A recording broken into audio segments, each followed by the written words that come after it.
Good afternoon, everyone. Welcome to those in the gallery. Nice to see you today. Staff, council. I'd like to bring back to session this council meeting of Monday, August the 12th. You have a proposed agenda in front of you. Is there any additions from staff? Yes, Your Worship. We've handed out a number of items relating to 11.2, 11.3, 11.4, and also a new item 18.2 under other business regarding the West Bay Trail. Okay, so 18.2 will be West Bay Trail. And that will be verbal.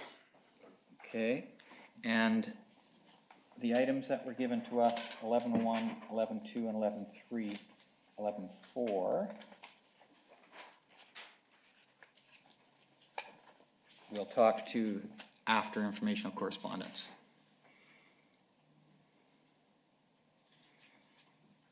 Thank you.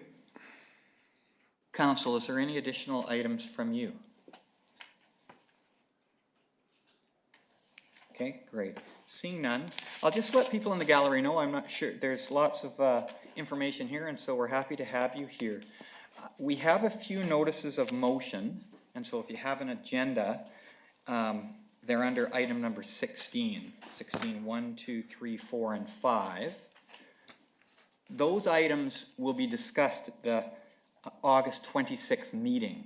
So what will happen today is they'll be introduced by the councillor, and then that will give council a heads up on discussing them on August 26th. So if you're there for these items, I just wanted you to know that before we started.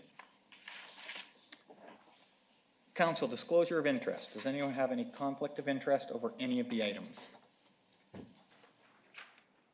Okay, seeing none, we'll go right into our agenda. Confirmation of minutes, regular council meeting minutes of July 22nd, 2019.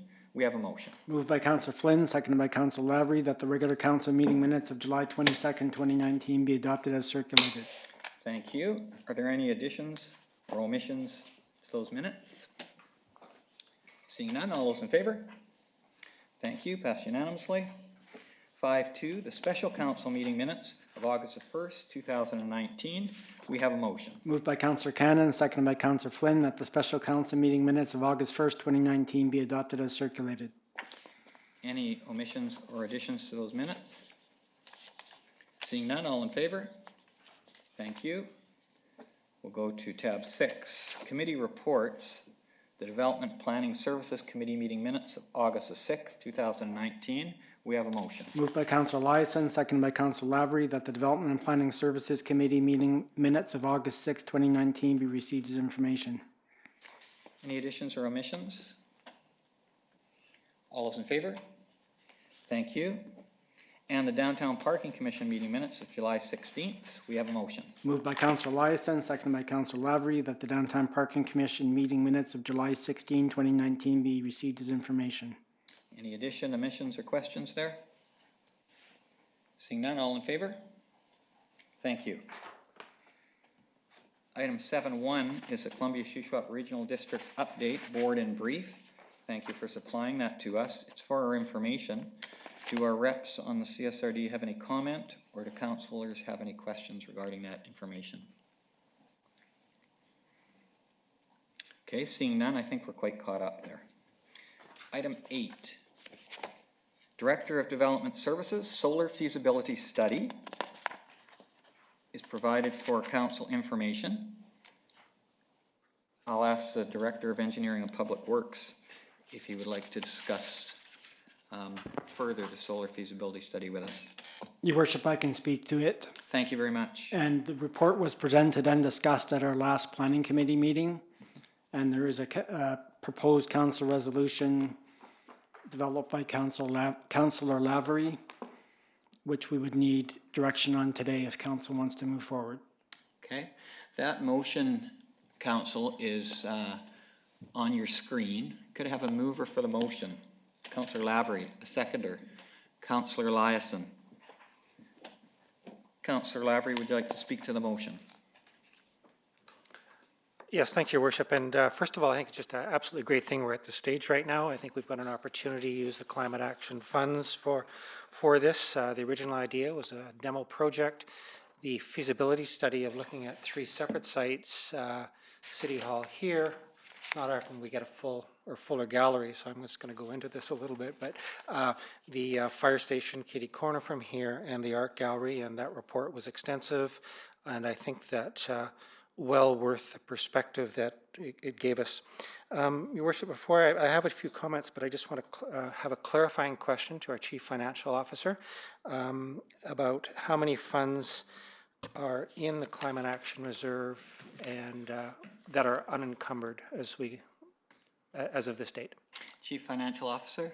Your Worship, the estimated closing balance for December 2019 is $148,000. Thank you. Thank you very much, Your Worship. So I'm going to, we had an interesting discussion here on last week. I'm going to support the motion as presented. The discussion last week was also about net zero and increasing that option that was presented in the report as well. I'm just going to suggest here at this stage that I'm supporting the motion just as it is, and of course, obviously, if there's a proposed amendment, we'd deal with that. It permits us to start off on this, which was the original intent. It permits us to look at our climate action budget, or excuse me, the reserve during the budget process, and later on in a nomination, we've got a draw potentially from that climate action reserve as well of a small amount of money.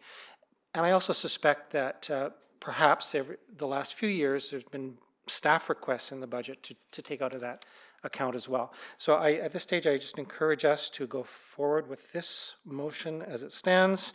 I'm not against a full net zero install down the line.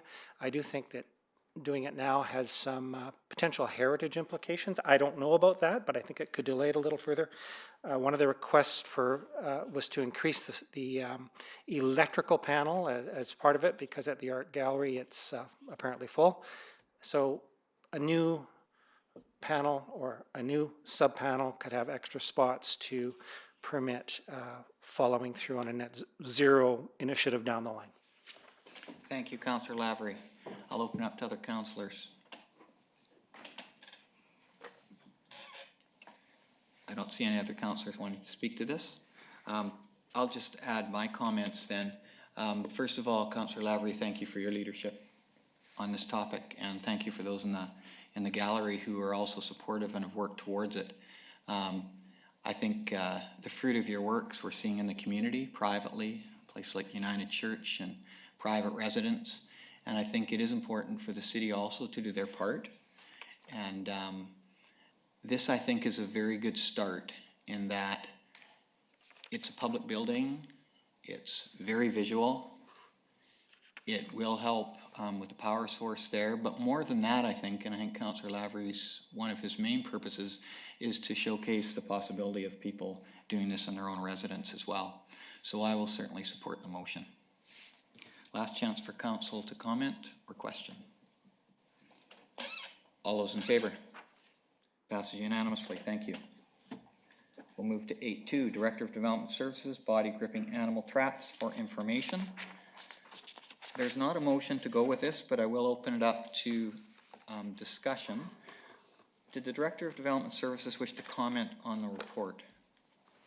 Your Worship, nothing more than what I said last Monday at the Planning Committee meeting, or Tuesday at the Planning Committee meeting in the morning. Council requested this report as a result of the 22-page petition regarding the dog Molly, who was caught in a trap, and staff was asked to look at other bylaws in British Columbia, and we looked at the town of Gibson's bylaw. We did not find any other municipalities with a similar bylaw, and staff feel that this is a provincial matter, and we are hesitant, and we are hesitant to take on more responsibility and delving up into provincial and federal jurisdictional matters unless otherwise directed so by council. Thank you very much. Councillors, anyone wish to comment on this? Okay, I see no comments, so we'll proceed forward. Item 8.3, Chief Administrative Officer, Canoe Beach Campsites, Rental Agreements. Your Worship, this report was on council agenda previously in July of 2016. Council provided direction at that point, and recently has asked that the report be placed back on the regular council agenda.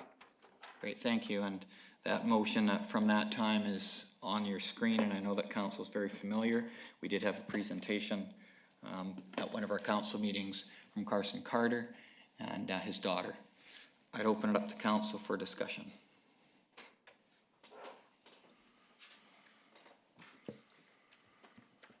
Councillor Flynn. Thank you, Your Worship, and thank you to staff again and again and again for the detailed reports on this issue. And I was on the council that supported the recommendation and the motion there in 2016. I guess we can't keep changing our mind on the dates necessarily, but at the same time, I brought it up at recent discussions on this issue that I'm not sure that we have plans or have budgeted for or know the costs of us taking this over. And I'm not sure that there isn't value in looking at phasing the takeover, starting with the closest pieces of property to existing boat launch and our property, and doing this in phases, in the sense that losing all the revenue and removing all of the leaseholders and not having the money or the means to do something practical with the beach for the community doesn't make sense to me. Now, maybe I'm leading to a question to the Director of Engineering and Public Works, but the Canoe Beach Master Plan has a multi-million-dollar price tag. If we execute the removal at October 2021, that would not mean we would be implementing the Canoe Beach Master Plan, because a lot of those improvements were on the existing part of Canoe Beach. Do you have any feel for the approximate cost of taking over October 2021 for upgrades to get the public property to public use status? Director of Engineering and Public Works. Thank you, Your Worship. As Councillor Flynn mentioned, the Canoe Beach Master Plan in total for short-term, medium, and long-term projects is about $10 million. If the city were to acquire the land and the lots were to be cleared, excluding those costs, we've kind of done some rough estimates, and that would include essentially installing a porta potty, an outhouse like we have at similar locations, our trailheads. That would be about $40,000. We would rough seed the area. That would be about $20,000. Basically getting it to a state where it could be utilized for picnic area. And then we've also looked at a paved roadway that would go in, not the entire length of the Canoe Beach lease lots, but a halfway and then have a turnaround, because that property actually narrows out quite a bit. So to get it fully utilized, it could be in the range of $105,000 or to $50,000. So in that range, $50,000 to $100,000 to make it usable for the public. And would that be planned for the 2022 year? Because people will be there till October 2021 under this motion? Well, I would assume that if council agrees to continue or to terminate the leases at the date, then we would budget for that for council's consideration. Okay. Okay, I'll wait to hear if there's any other comments, and if not, I'll come back. Thank you, Councillor Flynn. Any other councillors wish to speak to this item? Councillor Cannon. Thank you, Your Worship. So just so I understand, this motion has already been passed? Yes, and- this motion is from previously. And the leases are expiring October 31st, 2021? That's correct. Okay, thank you. Councillor Lavery. Yeah, thanks, Your Worship. And I just want to start off, and maybe I didn't emphasize this at our last meeting. I just fully appreciated the input from Carson and his daughter at the time. And I really do recognize, and again, appreciate these are responsible lessees who have been there a long time. And the dilemma in front of us, and I'll speak to that, Your Worship, in a second, but I think is between public policy and very personal experiences, and I get that. So I do want, and I appreciate the due care that certainly of a number of lessees, and they've looked after their properties. I just want to emphasize that. I do, though, fully support the motion and the direction that we're going in now that we decided in 2016, and I think that we do have to proceed. I think it's a public amenity that needs to be returned to the domain of the general public in an orderly and timely manner, and I do think that 2016 motion accomplishes that. There have been a number of suggestions that we heard last week, we've heard over time and in communication as well, to defer, whether that being you don't have the money now, there's only a concept plan, not an actual plan, so therefore defer it, and including suggestions that there wasn't adequate and due consultation. I don't, it's not that I don't think about those or attach weight to them, but I don't think that they supersede the motion that we've had here right now.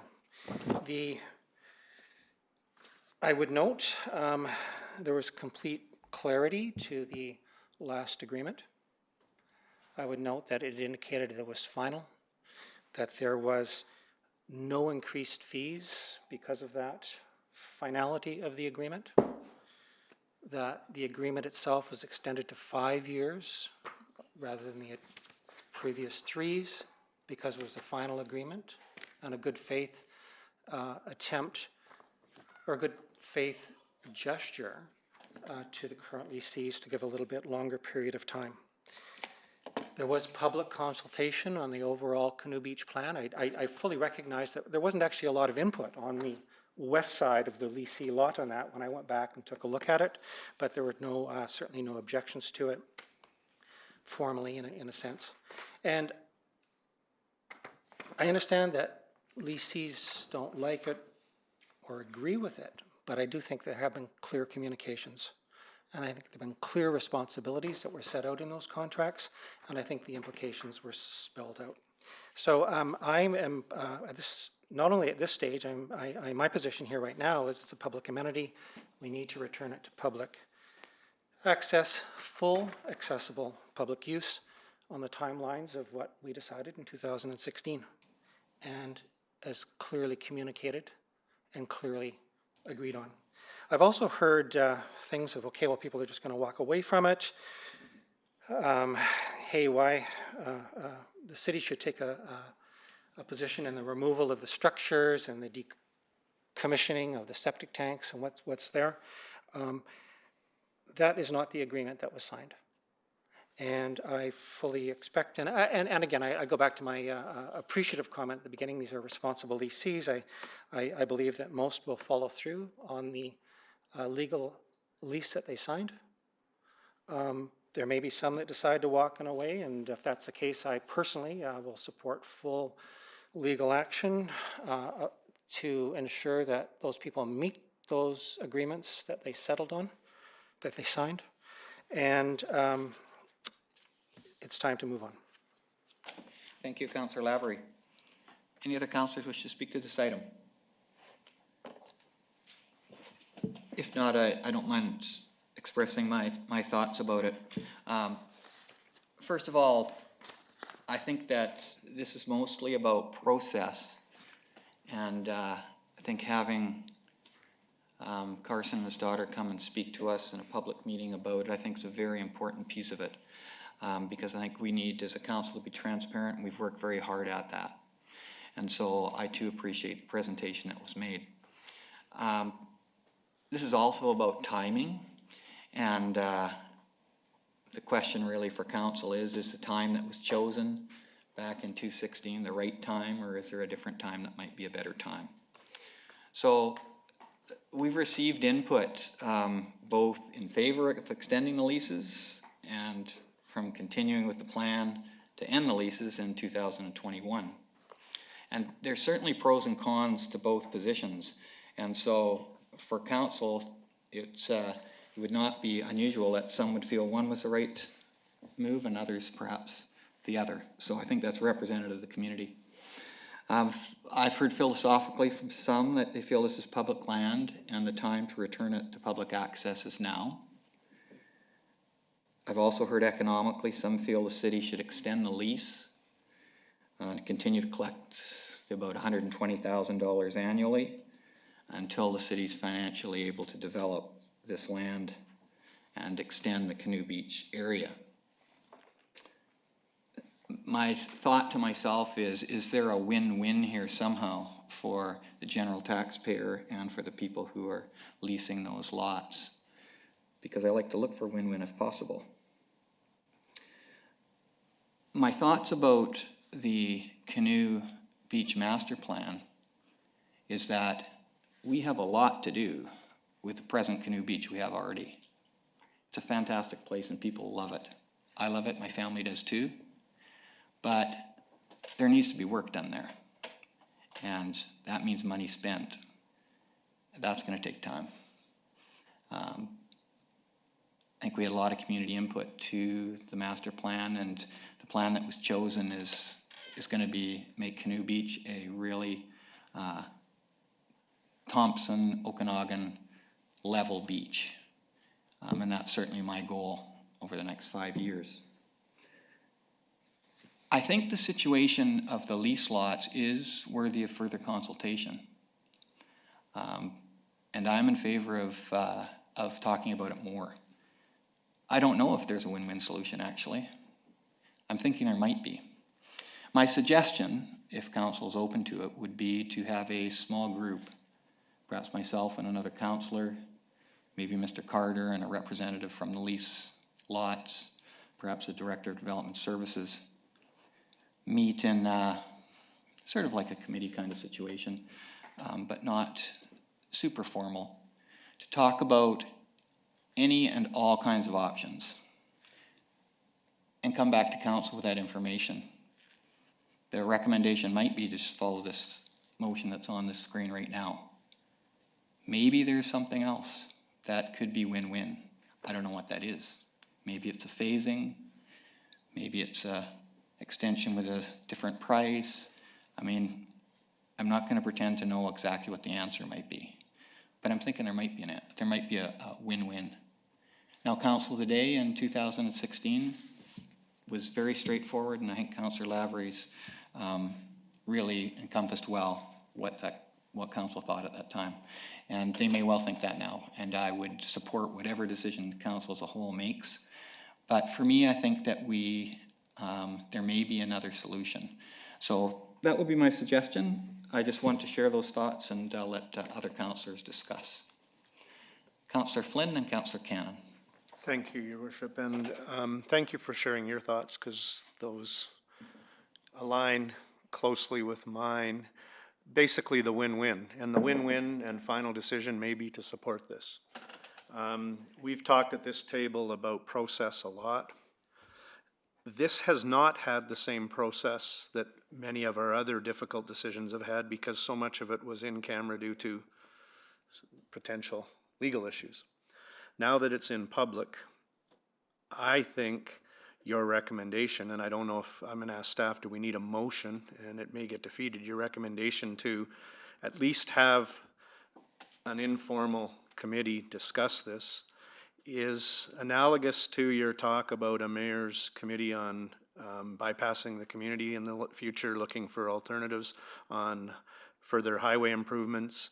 I think more input can't be a bad thing to help us make such a tough decision. So I will take a shot here at making a motion, if it's required, to put together an informal or formal committee. I guess clearly with a motion, it's a formal committee of the mayor, a councillor, a representative of the leasees, and a staff person to look for a win-win solution. And again, I don't want to presuppose what that may be, because it may be that they come back in a month or two and support the motion as is. I just think this is too important an issue to not review one more time for all the reasons you've mentioned and all my concerns about removing the revenue and not having plans. So, did I make my motion clear? Probably not, because I'm not good at that. I think your motion's clear. My suggestion was 2 representatives from the Canoe lease lots. You said 1. Okay. Are you okay with 2? Of the Canoe lease lots? Yep. And should, I guess, if that's going to be the discussion, should we have a member of the community at large, or? I didn't include that in my discussion. Possibly. Okay. Do you want to include that? Perhaps the exact committee makeup can be left to staff and yourself, but mayor, a counselor, and I'm not volunteering to be that counselor, just to be clear. Community, or 2 lease lot representatives, a community at large representative and staff person. Okay, I hear the motion. Is there a seconder to the motion? Councillor Lindgren seconds the motion. I think Councillor Flynn, you've discussed that motion. I'll go to, much have made my position clear. sorry, Councillor Cannon. Thank you, Your Worship. I guess now I'm going to speak against the motion. When I was on council, probably 13 years ago, and when we did our OCP review, this was a big issue, was the Canoe lease lots. And I've seen over the years, and now that I'm back on council again, how much staff time these Canoe lease lots take up, with tenants not paying their lease, litigation, removal of the buildings that leasees don't remove. And yes, there's bad apples in every bunch, but it taxes a lot of time on our city staff, and it is a public asset. And I think a motion was made in 2016, and I think if we keep on kind of putting back and coming back on a decision that we make, it's always giving the leasees just a little bit more time. You know, we're not really going to take that land back. And I think even when we had the presentation the other day about the Canoe lease lots, it was like, when we leave in 2021, we could still choose not to remove the buildings. And I think that's something that we have to think about at this table. Councillor Laverly said that we would probably look at litigation if, you know, take it to lawyers if the leasees didn't remove. But that's still a cost to the city. And I think if we could have that number of how much we've spent in legal fees on the Canoe lease lots, it would be staggering how much money we've spent. And if we could keep track of the staff time. And in our correspondence, we have a couple complaint letters about the Canoe lease lots. I mean, they have a huge history, and I'm well aware of them because I grew up in Canoe. And there was old families from Canoe that had cabins there for many, many years. But we can't forget that that is public property. And I think we made a decision was made in 2016, and I don't think that we should go back on it. Great, thank you very much, Councillor Cannon. Councillor Lindgren. Thank you. So I like the idea of the committee and having another chance to take a look at it, partly because I've never been involved in this decision, so I'm not really completely as familiar with the background as everybody else is at the table, which I think if the committee were to go ahead might make me an ideal candidate to represent council on it, because I have no connection to anybody there, and none of the past history, I don't know, baggage or bias, I guess, one way or the other. I think that maybe the best reason for us to take one more look at this and find some kind of win-win would be in response to what Councillor Cannon is saying, that there are implications involved with people that may leave and may not clean up their lot as they promised to do when they signed the lease. And if there's a way for us to possibly trade some goodwill for some guarantees that they will do what they've promised to do, that might be the win-win that we're looking for. Thank you, Councillor Lindgren. Councillor Eliasson. Thanks. Can I get page 65 or Appendix 4 up, please? Yeah, just the picture of the Canoe Master Plan map.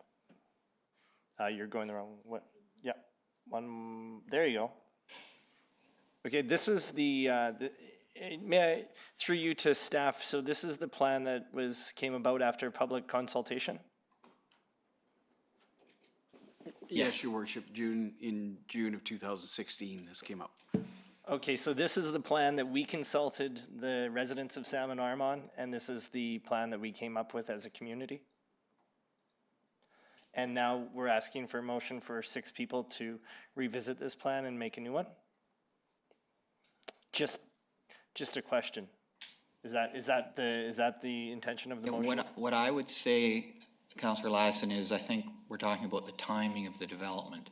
So I hear your point clearly, and it's a good point. We're not talking about not doing this. We're talking about when it's going to happen. Okay, so the first step to this, Your Worship, is to remove the cabins, and that's the expectation of the community because this is the plan we made. I've been on council now. I guess we've all been talking about how long we've been dealing with the Canoe Beach lease lots, whether they've been a 5-year lease, a 3-year lease, a 1-year lease, or the final 5-year lease. I'm not prepared to support this committee going forward to change the plan or change the timeline. There was a lot of discussion in 2014 and 2015 leading up to the 2016 agreement for the final 5 years. There's been lots of legal work, there's been lots of litigation. I'm perfectly happy to stay with the plan that we decided, and that's why we, if I recall, that's why we went to the 5-year term instead of the 3-year term or the 3-year less a day term, because that was the final one that we made that compromise, and we made the compromise with price. So in my opinion, we made a decision. It was voted on unanimously at that time by that council.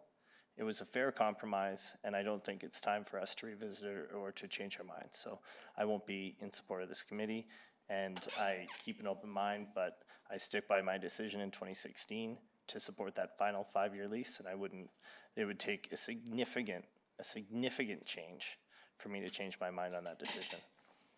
I appreciate that. Thank you, Councillor Eliason. Councillor Lavery.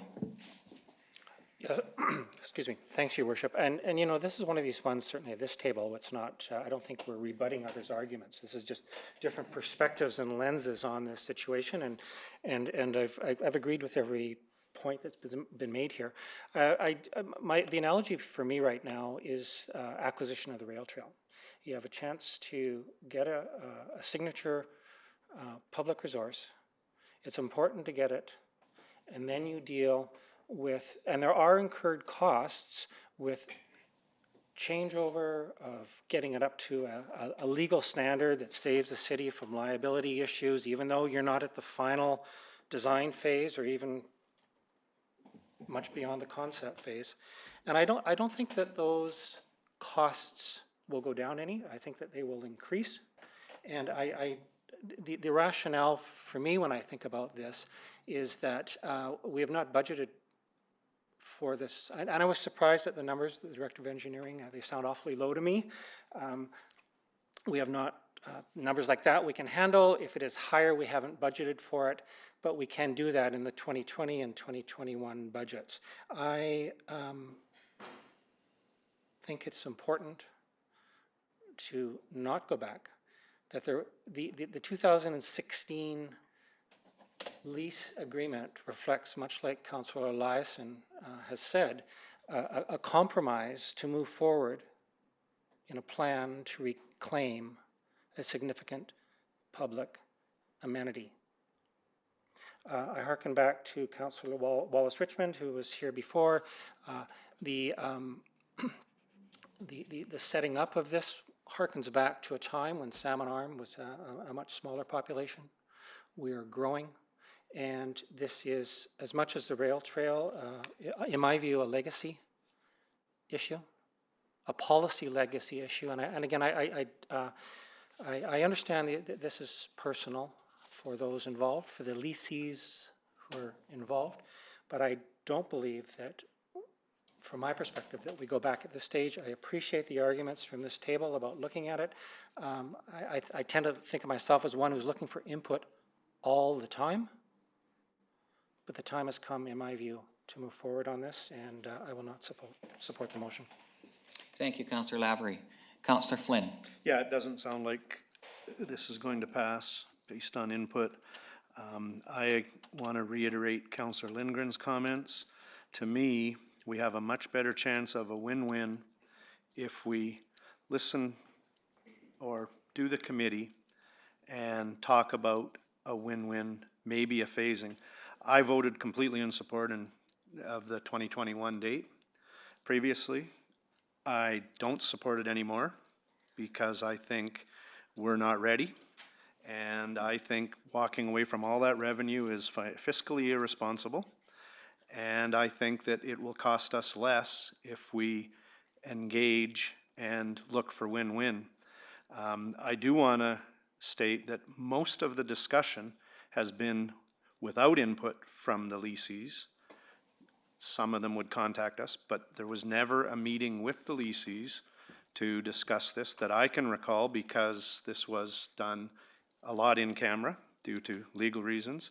I think we have a better chance of a good outcome for the community of returning this to public use if we go through one more step. And for Councillor Eliason to say that, well, this committee is going to rework the master plan, that's a red herring. Nobody's reworking the master plan. We're trying to get to the right place at the right time. And it's interesting, our next motion is to deal with awarding an underpass contract. That was in the OCP in when, 1980? 1978, and we're finally building an underpass. So this hasn't even been going on long enough. No, all kidding aside, I think we can all win from a fresh look at it. And I'm not presupposing any answers. That group may come back and say, now's the time. But I think this important an issue deserves a wholesome look at it. And I will say the lessees have never been involved to the degree that they probably should. Thank you, Councillor Flynn. Any other councillors like to speak to the motion? Okay, I just close then. First of all, I have great respect for all the councillors at this table. And I think the opinions that are shared are probably pretty fair as far as across the community goes. And so I certainly will support whatever the majority of this council decides to do. For me, the $120,000 revenue annually is a concern that we are not going to have. And so should the motion fail, knowing that that money will not be there, to me means, okay, we got to get on those properties after 2021 and make sure that they are available for the public. So to me, that's the other piece. And I think probably councillors are thinking that anyways. But I don't think we can just follow through the closure of the leases and then not do anything to that side of Canoe Beach. So, all right. Councillor Eliason, do you want more to go? Yeah. Yes, for sure. You go ahead. So a really long time ago, a young councillor decided that they should take some of the revenue from those leases and put it into reserve for that part of the beach, seeing that would come up. Now he's an old guy. But when he tried to get the other councillors to increase that portion that would go to the reserve, knowing that it would phase out, didn't get as much support as he would have liked. So maybe that's something we need to look at in this budget, in the future budget, to build that reserve for that rebuild. Just a reminder for October, guys. Thank you, Councillor Eliason. I think that's a good point with budget discussions coming forward. Okay, I will call the question. All those in favor of the motion? All those opposed? The motion fails. So we will move on. There is not another motion on the floor. We'll go to 8.4. Director of Engineering and Public Works, Award of Engineering Services, Phase 2.4, Ross Street Underpass Design and Tender Services. We have a motion. Could I have a mover and a seconder for that motion? Councillor Eliason, seconder, Councillor Cannon. I'll ask the Director of Engineering and Public Works if he would explain the report. Thank you, Your Worship. So we're moving along with the design, continuing to complete the design for the underpass. The design was at 90%. We're moving to the 100% stage, getting it ready for tender. We're working with CP Rail on their components of the project. They're going to be doing some of the early works, as we're calling it. So it's the relocation of the hot box detector track and some siding track work. We're also working on an agreement with CP Rail for the funding. That hasn't realized yet, but we're hoping that it'll be done by the end of the month. This particular report is in regards to some additional expenditures for the design component, and we're talking about the coordination of the CP Rail works, because this contract is now sort of split. CP Rail would like to do all of the rail works, but they're still part of our contract. They're still part of our expense. So when the rail component goes through, CP Rail will work on those, and then we will have another civil contractor doing the actual underpass construction. So it's a very complicated project. It's not just going out to one contractor to do it all. So that's timing. We have engaged Hatch McDonald. They are working for the city, and they are designing the rail component, and they also work pretty much exclusively with CP Rail. So it's a good choice on our behalf to work with them. Some of the things that are coming up in the design is the shoring wall for the siding track. So we're going to be building a track around the underpass to allow us to build the underpass. And that track has to be stabilized with a shoring wall. And because of the soil conditions at that location, we've realized that we need to do some additional geotechnical work. There's also some additional design works needed for the hot box detector. So even though CP Rail is going to be doing the works, we are responsible for the design. So as I mentioned earlier, the agreement that we're going to be working with will actually identify what costs are CP Rail's and what costs are the city's. So we'll hammer that out later on. But we still need to continue on with the process. And this is part of the process. So we're looking for an additional $307,000 for the next design component. And as I noted in my report, that we're still projecting to complete the design component within the $1.4 million that's been budgeted for the project. Thank you. Council, questions from council? Okay, seeing none, just before I call the question, I would just like to let council and the public know, I think council is probably aware that the staff, particularly the CAO and Director of Engineering and Public Works and our engineer, Jen Wilson, meet weekly with all of the stakeholders involved in this underpass project. And so they have been working hard moving it forward. And as they've said, it's a very complicated project, but we are certainly within the time limits that we think we're going to be and within budget. I've learned a lot about hot boxes and those kind of things, which has been very, very interesting and useful. The motion here makes complete sense because Binney and Associates have done all of the engineering and planning work here, and so they're very familiar with this project. And so I would urge council to support the motion. Did we have a mover and seconder? Yes, we did. Yes, thank you. Okay. Any other discussions on the motion? All those in favor?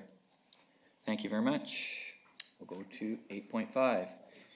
Chief Financial Officer, policy number 7.1, banking services. We have a recommendation. Would you like to move that, Councillor Flynn? Yeah, that's what I was moving. Thank you very much. Seconder? Councillor Lindgren. I'll ask the Chief Financial Officer to talk about her report. Thank you, Your Worship. The banking services contract is due to expire at the end of December of this year. The original RFP undertaken in 2014 allowed for an additional 2-year extension. We've been quite happy with the services received from Scotiabank. The costs are relatively minimal. And it's quite a process to change banking institutions. So it is my recommendation that we proceed with renewing for an additional 2-year term and look at going out to full RFP at the end of that. Thank you. Any questions from council? Seeing none, I'll call the question. All those in favor? Passed unanimously. Thank you. Item 8.6, Director of Corporate Services, TELUS Communications Company Hazard Beacon H2 lease agreement. We have a proposed motion. Councillor Cannon, thank you. Second? Councillor Lyson, thank you, appreciate it. Could I just have the administrator read the motion for us, this one? It's that the mayor and corporate officer be authorized to execute the lease agreement for Hazard Beacon H2 with TELUS Communications for a 5-year term, May 1st, 2020 to April 30th, 2025 for $1,750 plus taxes. Great, thank you. And I'll ask the corporate officer just to talk about the report. Thank you, Your Worship. In 2017, when TELUS took over Masscon Communications, they also assumed the lease for wireless equipment on the city's H2 hazard beacon. And I recently received a letter requesting another 5 years from TELUS. So the report just lays out the current circumstances, and the two appendices show where the hazard beacon is located. It's a little difficult looking at the maps, but it is 1.5 kilometers approximately off of Black Road on Crown land, and the city does have a 10-year agreement with the province for rights on that beacon. Thank you very much. Councillor Lindgren. Thanks. I just wondered if somebody could tell me what a hazard beacon H2 actually is and what it does. What does it look like? Thank you. Its purpose? Director of Engineering and Public Works. Your Worship, these are beacons to guide aircraft into our airport. So they continually flash red, and it allows the pilots to line themselves up, essentially.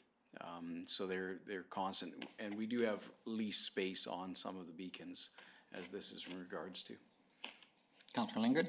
So what does TELUS have to do with it if it's an airport beacon? Have they got some equipment on this tower? Director of Engineering and Public Works or Director of Corporate Services? Through Your Worship, TELUS has wireless communication equipment on it, and it's just a convenient location for them to put that equipment, which I'm presuming provides services to their customers. Cell tower services? Is that Wireless communication being internet. internet? Okay. Councillor Lindgren, do you have further questions? Okay. Any other speakers to this item? All those in favor? Thank you.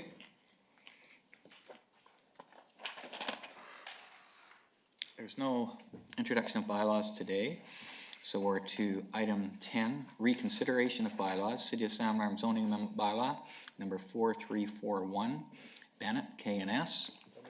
Thank you, Councillor Eliason. Second, Councillor Cannon. I'll ask the Director of Development Services to talk to us about the report. Your Worship, this is a rezoning bylaw for the property to 1811 22nd Street Northeast, owned by Steve and Kelly Bennett. And this bylaw has received 3 readings because the property is within 800 meters of the Trans-Canada Highway. The Ministry of Transportation had to approve it, and they did. And the last step is for council to consider final reading. It's for a secondary suite. It is not for a detached suite, although the property is large enough for a detached suite. It is a secondary suite within a new house under construction, and it's almost completed. Thank you very much. And as council recall, we had the public hearing and first 3 readings several weeks ago. Any comments or questions around this final reading? Seeing none, all those in favor? Thank you. We'll go to informational correspondence, item 11, and we'll just do the ones 1 to 27 now, and then we'll have the other ones that came late afterwards. So if anyone would like to speak to any of those items, please press your button. Councillor Eliason. Yeah, there aren't a lot that require a staff response, so I'd like to bring up number 1 and, if I may, 1 and 2. Thank you. Single-family residential, as discussed last fall, has seen a drop to approximately 50% of where we were year-to-date last year.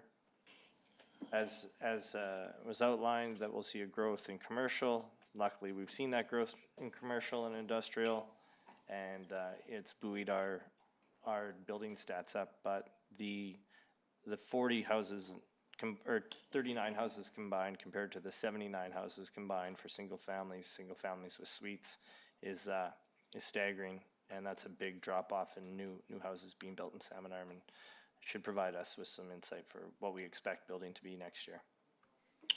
Thank you, Councillor Eliason. Does anyone else wish to speak to this item? My comment would be, I know we expect several large building permits to come in over the next month, and so you'll see a reflection in the numbers. Okay, I'll go to Councillor Flynn and Councillor Eliason. If you have other items, we'll come back to you if you want to press your button. So Councillor Flynn. it's interesting. I'm questioning line 3, because it says last year, now I don't know if this is a new line item, because, so that last one we just approved will be in line 3 because it's a new home with a suite.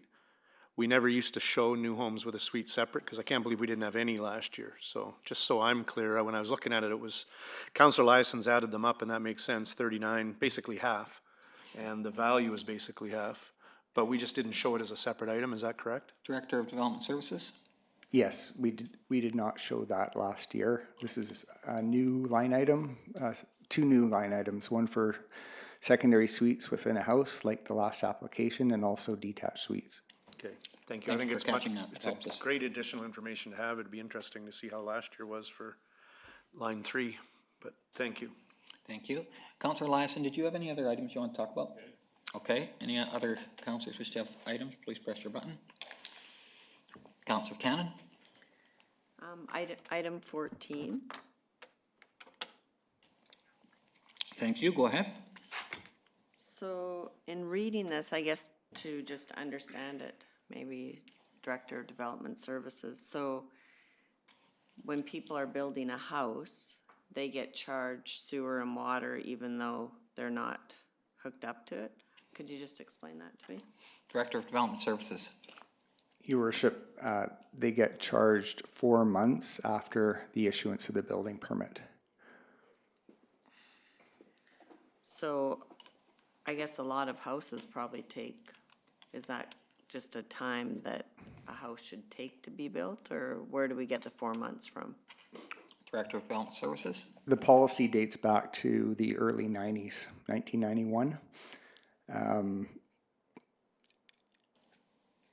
I don't know much more else to say other than it depends on who's building the house, it depends on the type of house, and we don't have too many complaints written into us like this. So what kind of cost would that for an average house, if it's not built in the 4 months that they would be charged? The water charge? Yeah. I'll have to refer that to the Director of Finance, Chief Financial Officer. Your worship, assuming that they're an annual utility bill, they would be billed a prorated amount for the first year, depending on when that 4-month period falls within the year. So for instance, if the building permit was issued in January and they hadn't received final occupancy before the 4-month had come, then they would be prorated for the remaining months of the year, the annual charge, and then on the next property tax bill, they would be getting the full year's charge. Or sorry, not on their property tax bill, on their, they'd get your utility bill.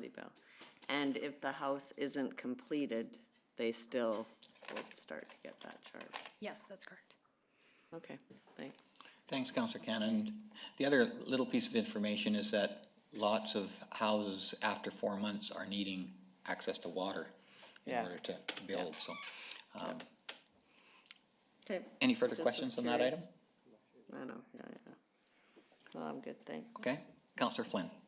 I was gonna ask about the same one, and is there any thought of revisiting a 1991 bylaw? I'll ask the Chief Administrative Officer that question. It's not a bylaw, your worship, it's a policy, and staff have no intention, I guess, unless council directs us to. Okay, thank you. Any councillors have any other items? Councillor Lavery.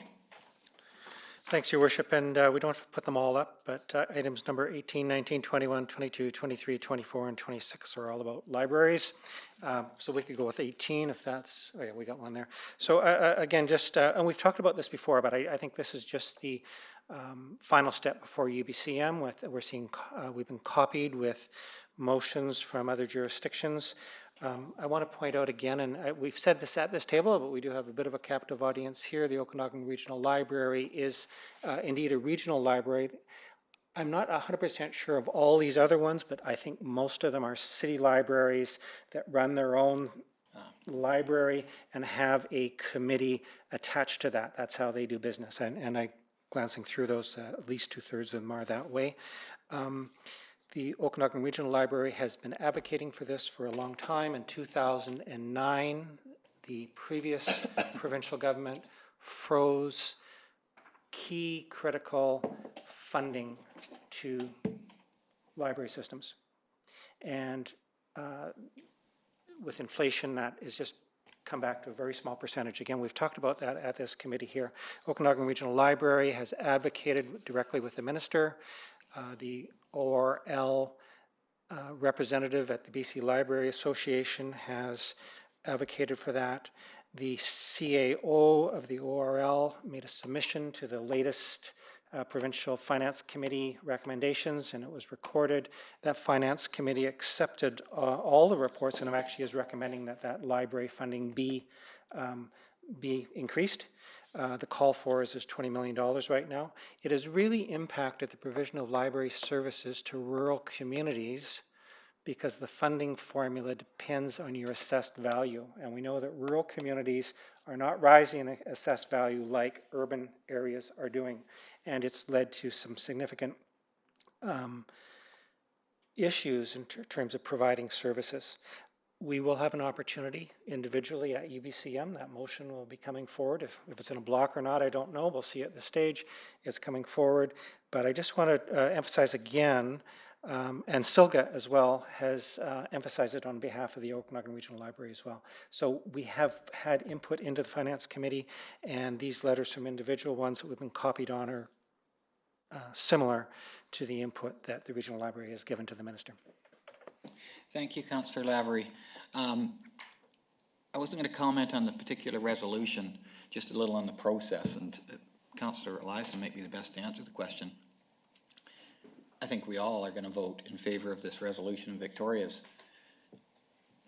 Why do cities send out these resolutions to other cities before the UBCM? Because if everybody did that, we'd be able to build a library with all the paper we're using to write all the letters.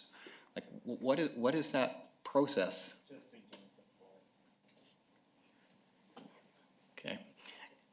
Because I just can't see the process piece seems to me to be flawed a bit, because the information that you get is the resolution from Victoria, and whether I read it on this piece of paper at our council or heard it at UBCM, I would support that because I'd hear from them then. Anyway, it's a little off topic, but I'm sure glad we don't get there must be 300 resolutions at UBCM. I'm glad we don't get letters from all of them, and then all of these cities print letters, and all of those letters go to all of the cities. It seems a little redundant to me. Anyway, could you comment on that? Okay, I'm just gonna, Councillor Flynn and Councillor Eliason, if you would press your button again, that would be great. Councillor Lavery? Yes, thank you. Oh, are you off? Did I? Oh boy. Yes, you're on. I'm on now.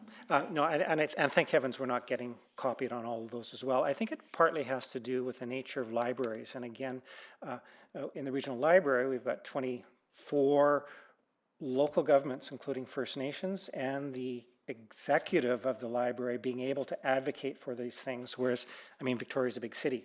There's other small cities here, and I think while they could go through they may or may not have gone through their own regional association. There's nothing I've really seen here from the SILGA thing. I think it's a way of them reaching out and trying to get support for an issue that they see as throughout the province. Could they make that argument at UBCM? I think they very well could, but I also think it's become more and more critical as they see their services, and they're reaching out. They're just trying to connect. And I don't want to be speaking in favor of them, but I think that's what's going on. Okay, I understand. Thank you for the explanation. Councillor Flynn? Well, I was just going to comment as a former president of SILGA on that board for years and on the UBCM executive. I too would voice the process frustration. I mean, more than half of our agenda is letters that are things that are going to be dealt with at UBCM, should have been dealt with at the area associations, and to me it is counterproductive to be putting them even on our correspondence, and printing the letters and putting them in even in a file. But unfortunately, that's what happens, and I'm glad we don't speak to all of them. I wanted to speak to specifically item 7 and make sure that's referred to the Traffic and Safety Committee? If it hasn't been already, or staff hasn't Thank you, planned to? Councillor Flynn, and this is the second letter we've heard about this intersection, and so we'll make sure that goes to the Traffic and Safety Committee. Thank you. Thank you for pointing it out. Any other items councillors wish to speak to? Okay, I'll just speak to item 15. If you can have item 15 on the screen. So this is from UBCM President Arjun Singh, and it's about the gas tax agreement. So we have received our first regular CWF payment, $400,000. And then, as you know, the one-time payment, which is equal to our annual Community Works Fund payment of $826,000, which has been a huge boon to cities and communities. And I know that there is FCM, I'm sure UBCM as well, are lobbying to have that as an annual payment rather than a one-time payment. But it's good news, of course, and I want just to point out that we have received $1.2 million in the CWF grant payment. Any other items people want to talk about? Councillor Lindgren?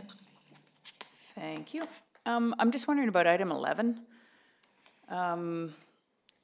Accessibility is a pretty significant issue in every city, and it doesn't affect everybody, but the people it affects, it really affects. And so I'm wondering if there's something we can do about this complaint around, I believe it's Blackburn Park, Blackburn Park and the fairgrounds, wheelchairs being forced to ride on the road behind parked cars, et cetera, et cetera. Is there some place that we can send this to be looked at to see if there's something we can do to improve the accessibility there? Yeah, thank you. I think probably it should go to specific referrals at budget, because we budgeted for half of this last year, and the intention, I think, at the time was to budget for the other half. Okay. So that would be my suggestion. I appreciate you pointing it out. Okay. I'll ask the Director of Engineering and Public Works if he wishes to comment. Your Worship, so over the last couple of years, we've been in process of designing a parking lot for Blackburn Park. And that is just about complete. We're reviewing it. So there's, of course, that comes with a cost. And then we also, in this year's budget, we have $5,000 budgeted for a connector trail that will connect essentially beside that large mound of earth that we've been stockpiling to lift the ball diamonds up. So that connector trail will be a gravel trail. It'll help with accessibility. Unfortunately, we can't pave it until we have all of that southern area sort of planned and developed. So that's the issue we've got right now. It's all about funding, but the design for the new parking lot is, in my opinion, a really good phased design, and that will provide for sidewalks and accessibility at some point. But again, it comes down to cost. Yes, Councillor Linder, please. So will Ann Kirkpatrick be contacted to let her know that we recognize that this is a significant issue and that we're working as fast as we can to get it rectified?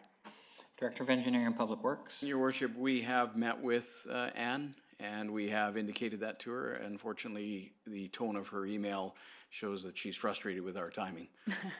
Okay, fair enough. Thank you. Thank you to the Director. I'd just like to point out, I think the second to last line, where it says the buck stops with you two, should probably read you seven, meaning us up here, because the Director of Engineering and Public Works works with the budget we give him.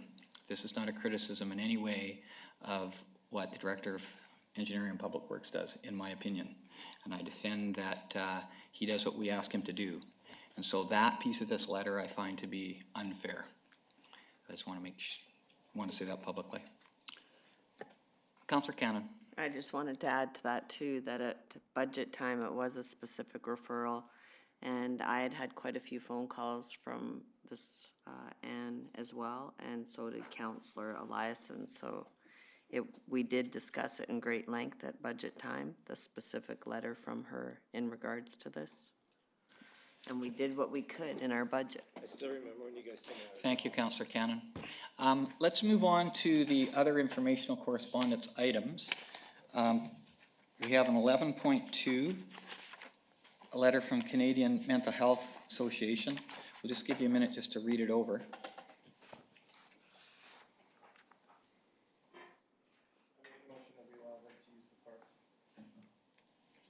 Okay, and I think they're also requesting the washrooms to be open from 6 to 9. Would that be part of your motion, Councillor Eliason? Could I have a seconder for the motion? Councillor Cannon. I'll just ask the Director of Engineering and Public Works if he sees any difficulties with that.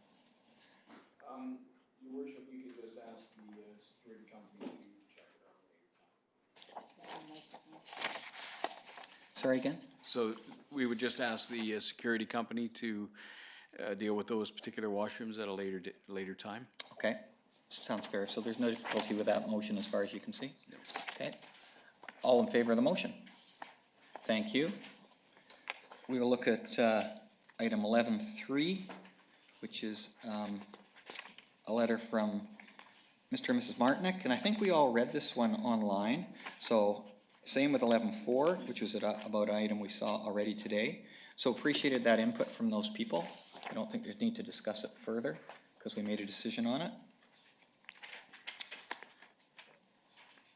And the other items are for the evening session, 21.2. Okay, we'll move forward from informational correspondence then to new business. It's 3:39. Our first delegation is at 4 o'clock, so I suggest we move forward to notice of motions. Council comfortable with that? Okay. 16.1, Councillor Lindgren, notice of motion regarding climate action strategy. Would you like to say anything about this, other than the fact we're going to talk about it on the 26th? Feel welcome. You can press your button. This is not the debate, but just the, maybe a very short version. Sorry. I am now? Yes. Got it. Thank you. I wasn't sure that there would be an opportunity today to speak about it, but I just want to thank the Environment Advisory Committee for their work to, help bring us to this point, and I'm really looking forward to hearing from Donnell, what's her first name? Patricia Donnell, in 2 weeks, and I hope that she'll be able to provide us with some information that will help us make a decision on that motion, and I look forward to everyone's support.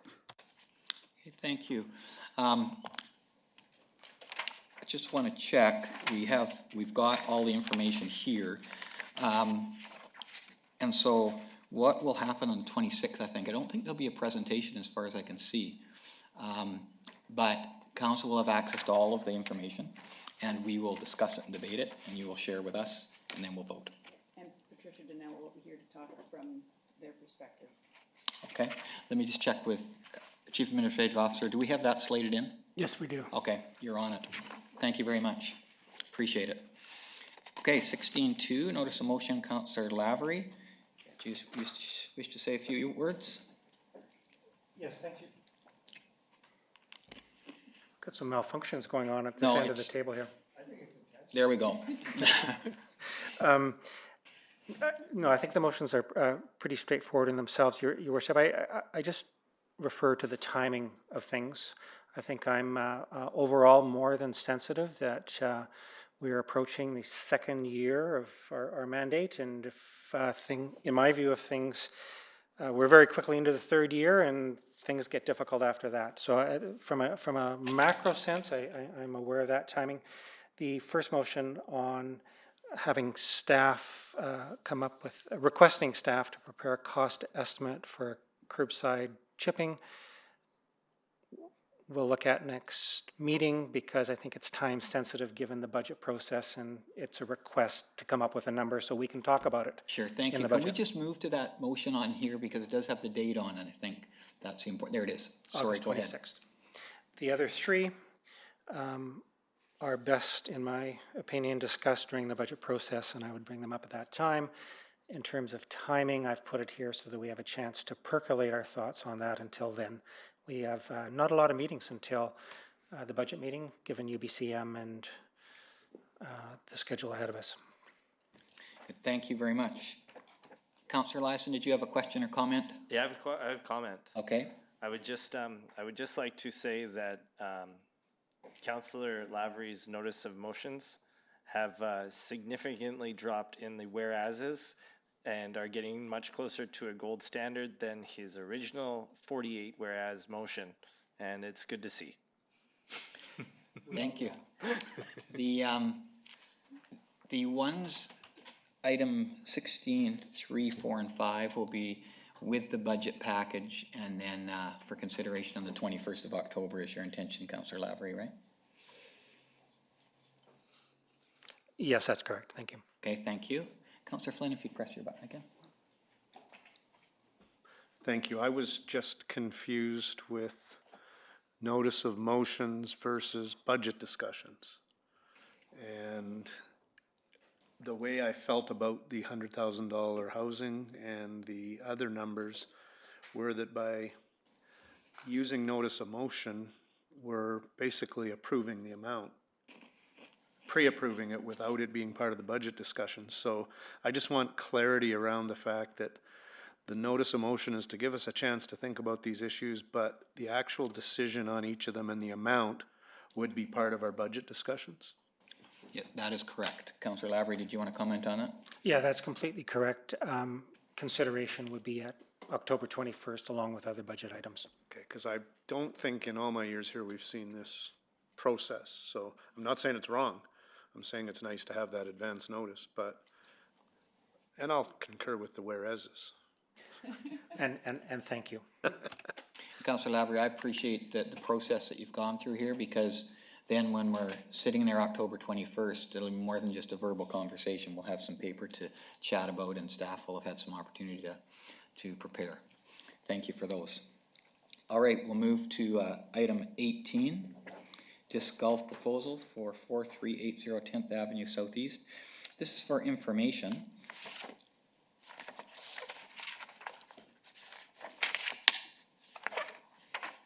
Could I ask the Director of Development Services perhaps to comment on this? Would that be correct? Your Worship, Duncan Walters requested the city a couple of months ago, back in May, I believe, if the RAP attack could clear and brush some vegetation on the city property at 4380 10th Avenue Southeast for the purpose of making a disc golf course. And that was brought to council in camera, and I followed up with a letter of understanding, which is in front of you right now, and Mr. Walters signed that and returned it. We should be clear that we're dealing with Duncan Walters and not the RAP Attack organization with this letter of understanding. There's a map attached to the letter, and we will be sending out public notification of this initiative to properties within 100 feet of the parcel boundaries of the rectangular shaped lot, which is 30 meters. Thank you very much. Councillor Eliason. Thanks, and I think that we talked about this, and I thanks everyone for supporting it when we did. I think it will come along nicely, and rather than a notice of motion, I think staff was going to prepare something for the budget process of us maybe being able to upgrade that lot, make it safer, and access and parking and everything for when it becomes a popular tourist attraction. Thank you, Councillor Eliason. Thanks for initiating and being supportive of that initiative. Okay, there's no motion necessary there. We'll go to 18.2, which is West Bay Trail grant application, which is an oral report from the Director of Engineering and Public Works. Your Worship, as you know, we met with all the parties involved, Nisconnet Indian Band, Adams Lake Indian Band, and several other members on January 10th of this year to discuss the moving the West Bay Trail forward. We had another meeting, a follow-up meeting in June 4th, and that was to speak a little bit more about some memorandum of understanding between the three parties, the city, Nisconnet Indian Band, and Adams Lake Indian Band. We feel that the MOU is moving forward. There's some tweaking to do to it, but I feel that it is progressing well. There is an opportunity for a rural dividend program fund for up to $100,000, and that would be an application to be submitted by the city for this. The contribution is 20% from the applicant and 80% funded from the province. And working with the Trail Alliance and the Nisconnet Indian Band and Adams Lake Indian Band, we feel that this is an opportunity to not pass up. In speaking with Phil McIntyre Paul, there is some monies in the MRDT fund which have been set aside for the planning of the West Bay Trail, and that could be leveraged for our 20% in this case. So what I'd like to do today is ask council support to authorize submission of a grant application under the BC Rural Dividends program for the West Bay Trail project, and this would be for the design and sort of preliminary feasibility engineering study, not the actual construction. And that also in discussion with Phil, there was a possibility of a shortfall of $5,000 in our contribution, and I would like that, so in addition to that motion, that any shortfall be funded from the city's West Bay Trail Reserve Fund up to the amount of $5,000. Okay, thank you very much. Could I have a mover for that motion? Okay, Councillor Eliason and Councillor Cannon, thank you. Maybe I'll just open discussion on this, if that council's comfortable with that. I did send out an email earlier today, and I think all of council has read it. I have to thank our Director of Engineering and Public Works, as well as Phil McIntyre Paul, and both the Adams Lake Indian Band and Nisconnet, as well as Councillor Wallace Richmond, who is a liaison along with me with our local governments that are next to us. So this has been a process, and it takes time. But it is a project that our Indigenous neighbors and us hold in high regard, and we all have very similar feelings about it. We're all very supportive of it. It's a complicated project because there's multiple land owners between here and even the first piece of the trail, which is at the Nisconnet Bandlands. So it's not an easy project, but we want to maintain the momentum and applying for this grant. And if we're successful, that certainly is going to move it forward a step. And then I would expect that we would, if we're successful here, apply for the next phase of the same grant opportunity in phase 3 of that grant. So I ask council to, if you have any questions, please ask them, but to consider supporting the motion. We do have support letters from all of the groups involved, band partners, including Little Shuswap Indian Band, who see this trail as eventually leading towards Tappan Bay and their property. And of course, Economic Development, Community Futures, Trail Alliance, Interior Health, our MLA and MP. I'll turn it over to council to see if you have any questions or comments about it.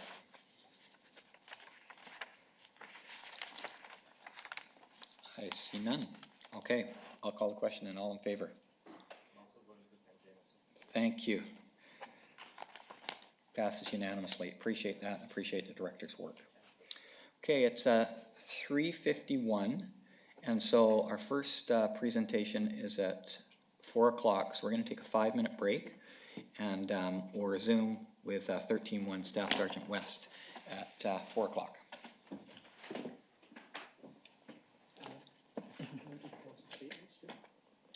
Yes, we can, for sure. I'll make sure we don't miss.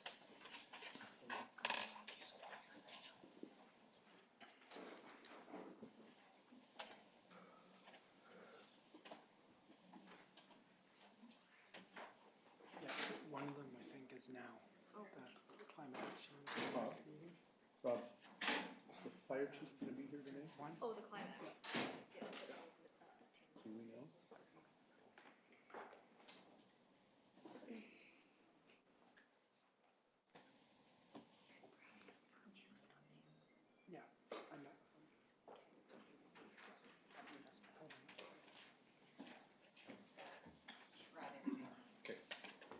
Thank you.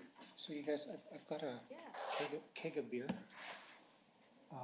that I bought at the, Whereas? at the tennis, whereas at the tennis club, auction. And I've offered it to EDS if they had a thing, but they haven't, that was a few weeks ago, and, yeah, I know, well, I could have one too. Well, we could have it. What kind of beer? At Farming Station. Oh, I'm good. So, if you know of a, organization that's got a fundraiser coming up, I gotta use it up by December, Okay. if I don't use it before. City of Salmon Arm staff. I'm not, Is that tomorrow? yeah. Can't we No, use it's, it up there? It's Thursday, right? Thursday. Why not? We are number one. Asking some more specific questions tomorrow, can you? They're tired of listening to Chad.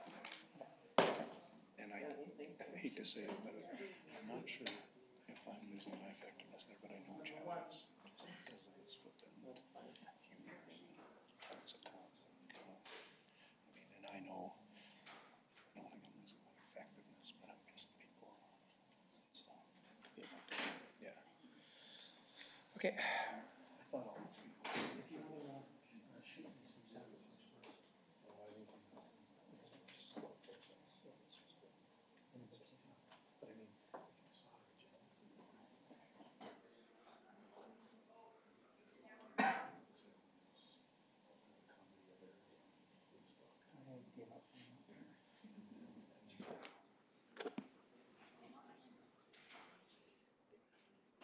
See that Staff Sergeant West is here. Great to see you here, Staff Sergeant. Please come forward. I didn't know if I was next on the agenda. You are next. I provided Mayor and Council with my report midweek, I think last week, which was doing pretty good for me considering everything that was on the go. So we did lose one of our constables who'd been with us for quite some time, since 2008. He came straight from Depot to Salmon Arm and straight back to New Brunswick, which is almost unheard of in our outfit. But he'd been waiting for that transfer for quite some time, and that's Constable Daniel Booker. So his family and himself, they're in the midst of a cross-Canada journey. I think they're probably already there by now because they flew. So that's not necessarily a bad thing, but we wish him well. We will have a member arriving at our detachment in September to fill one of our vacancies. And Daniel, of course, moving creates one more, but I am told by staffing that we've got a lineup that are wishing to come to Salmon Arm. When the rubber hits the road, though, we find out when the transfers are offered to different people within the division. We find out who's really prepared to move. So we'll wait and see on that one. I should hear something by next week. Our municipal and public service support staff are up to snuff with the filling of our final municipal vacancy in June. We've got 3 major projects slated for the upcoming fall. This has to do with our information and provincial, more provincial than anything else, provincial and federal requirements for us to keep certain files and then migrate our files, complete migrating our files from our old police information retrieval system over to our new Prime system, which is our new information system. So we've got a whole wall of files that we have to go through, quantify, check, and then migrate over to our new computer system. Along with that, there are 2 other projects which have been mandated, and that is all files dealing with Aboriginal people must be retained for a specified period of time, which is not a small undertaking. Because you have to go through all the files that we have retained in order to find out if there any Aboriginal peoples are involved. As well as, there was one more. Oh, yes, and historically purging our Prime files. Prime was a police information police information system that came in that didn't have a date or a way to purge files. And after a retention period, we have to get rid of the information that we retain by the Privacy Commissioner. At this point in time, they're all marked, do not disclose. So we don't disclose any of those, but the actual record destruction will be coming up this late in the winter, early in the spring. So we have to prepare all those files to be removed from our computer system, albeit they're marked as removed already. Our calls for service were down just slightly over the same time period last year, probably attributable to some of the weather that we had in the April, May, and June range. And that it appears that our property crime and violent criminal codes were up over last year and motor vehicle collisions were down. It tells me that yes, we're going to less files, but they're probably more serious, more property crime and more violent crime type files, so assaults and up. And our motor vehicle collisions are down, of course. When the weather is bad, our motor vehicle collisions usually go up. So along with some of the enforcement we're doing, a reduction in some of the traffic as a result of our poor weather this spring probably contributed to that statistic being down, which I'm happy to report. But our statistics have been changed. I'll remind you of that. I told you that that was coming in January. Now they've changed another statistic. We only keep or retain collisions that are over $10,000 in value, have something criminal in nature, or involve a personal injury. So the value used to be $1,000. Now it's 10. I guess recognizing the fact that vehicles are more expensive to replace, repair, and well, purchase. I think we all know that. So our officers are busy on the highways. We wrote 308 traffic tickets and warnings in the past quarter, which is not out of line with years past. We do notice that springtime reduction in traffic just a little bit. 36 high-risk driving charges were laid, so that would be lights, instances of excessive speed where we impound vehicles, and your distracted driving charges where people are texting and driving or talking on their cell phones and driving. They conducted 9 traffic blitzes within that period of time, April, May, and June. We did unfortunately have one fatal collision in a rural area, which is being investigated by Regional Highway Patrol. And our investigative highlights from the past quarter were 30 downtown foot patrols, 22 priority offender checks, and we have investigated and recommended charges to and had charges approved by Crown Counsel on a homicide which occurred in Salmon Arm just this April. We've been working diligently with Crown on that one, and the individual we believe to be responsible has remained in custody since the time that he was arrested at the scene, and Crown Counsel has been provided with a number of disclosure packages in order to facilitate and support their prosecution.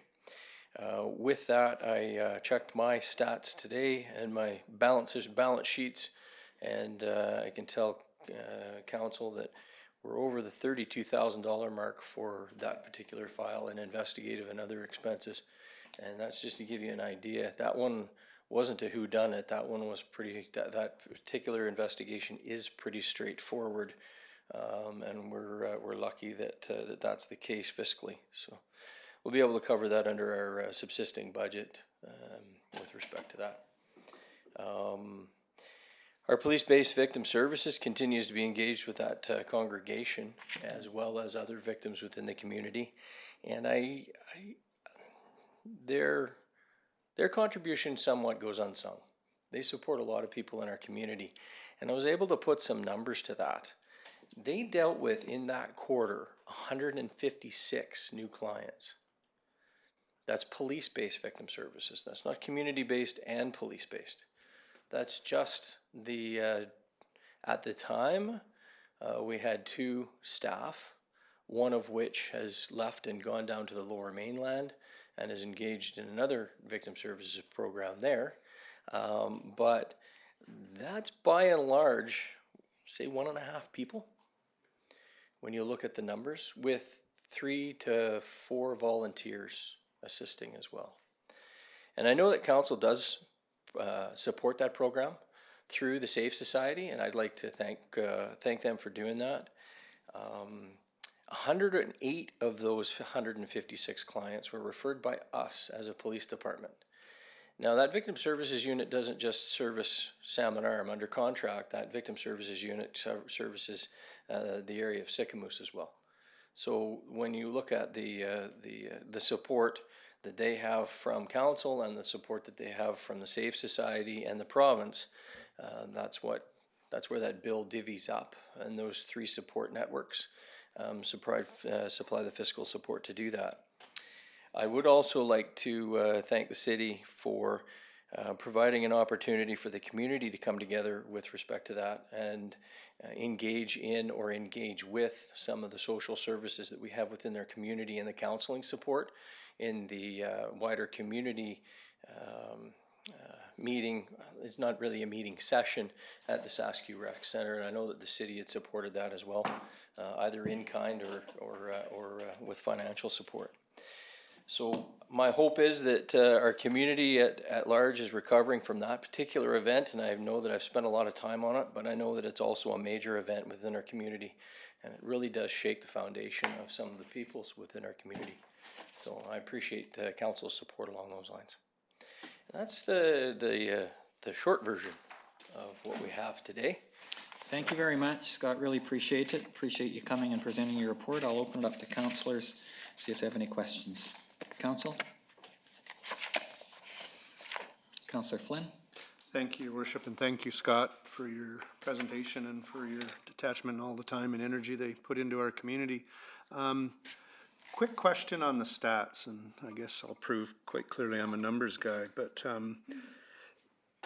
I know that you're reporting differently, and when I look at Q2 this year to Q2 last year, persons crime is up 38 reports. CC, which is total property crime, is up 131, and then the criminal code is up 187, yet the total calls for service are down. So those increases that seem alarming are partially because of reporting, or wholly because of reporting, or a good portion, or a small portion? I would suggest that they are not wholly responsible, a response to our change in reporting. If they're up quite significantly in that total property crime, criminal code is up on the order of 131 files. Yeah. I would suggest that some of that is as a result of the statistics reporting, but most of that is going to be because it's actually up. Okay. And then when I add up all those numbers, they don't equal the total calls for service. Those are actually recorded, and the calls for service overall are down. Does that mean less people are calling you for minor things now? I would suggest that that's probably the case to a degree. Again, we've got to qualify with that by saying that some of these things that we're seeing in, and I'll use persons violent crime, for instance, that we may have quantified as unsubstantiated before are not unsubstantiated anymore. Okay. Albeit we can't say that they did happen, we can't say they didn't. So now we have to say that they're substantiated. So some of those are going to be caught in that where we would have used to call them unsubstantiated and you wouldn't see the number. But I can say by and large that we're getting more serious files, but less files overall. So your estimation there would be less minor files are being called in? Yes, I would agree. Thank you. Thank you, Councillor Flynn. Any other questions from council? Councillor Lavery. Thanks, Scott, for the presentation as usual. What are your thoughts right now on with the recent opening of cannabis retail stores and what that means for policing in this jurisdiction and in general? There has been instances where our detachment has written tickets. They have been few thus far, mostly pertaining to vehicles and cannabis.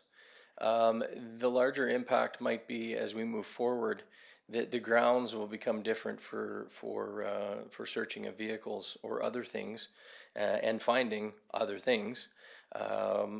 The workload, when you look at a possession charge, is somewhat lower, but we know that there's a number of grow operations that are more difficult to enforce at this juncture because of the proliferation of medical marijuana growing within your residence, and the fact that a person is legally allowed to grow 4 marijuana plants out of sight.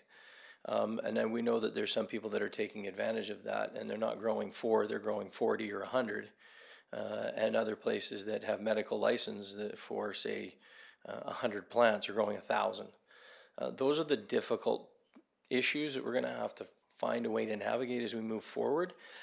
But when it comes to our retail outlets in town, we haven't seen any upswings in criminal activity at this juncture. I know at some point in time that they may become targets of criminal acts, such as breaking into them and trying to steal their product.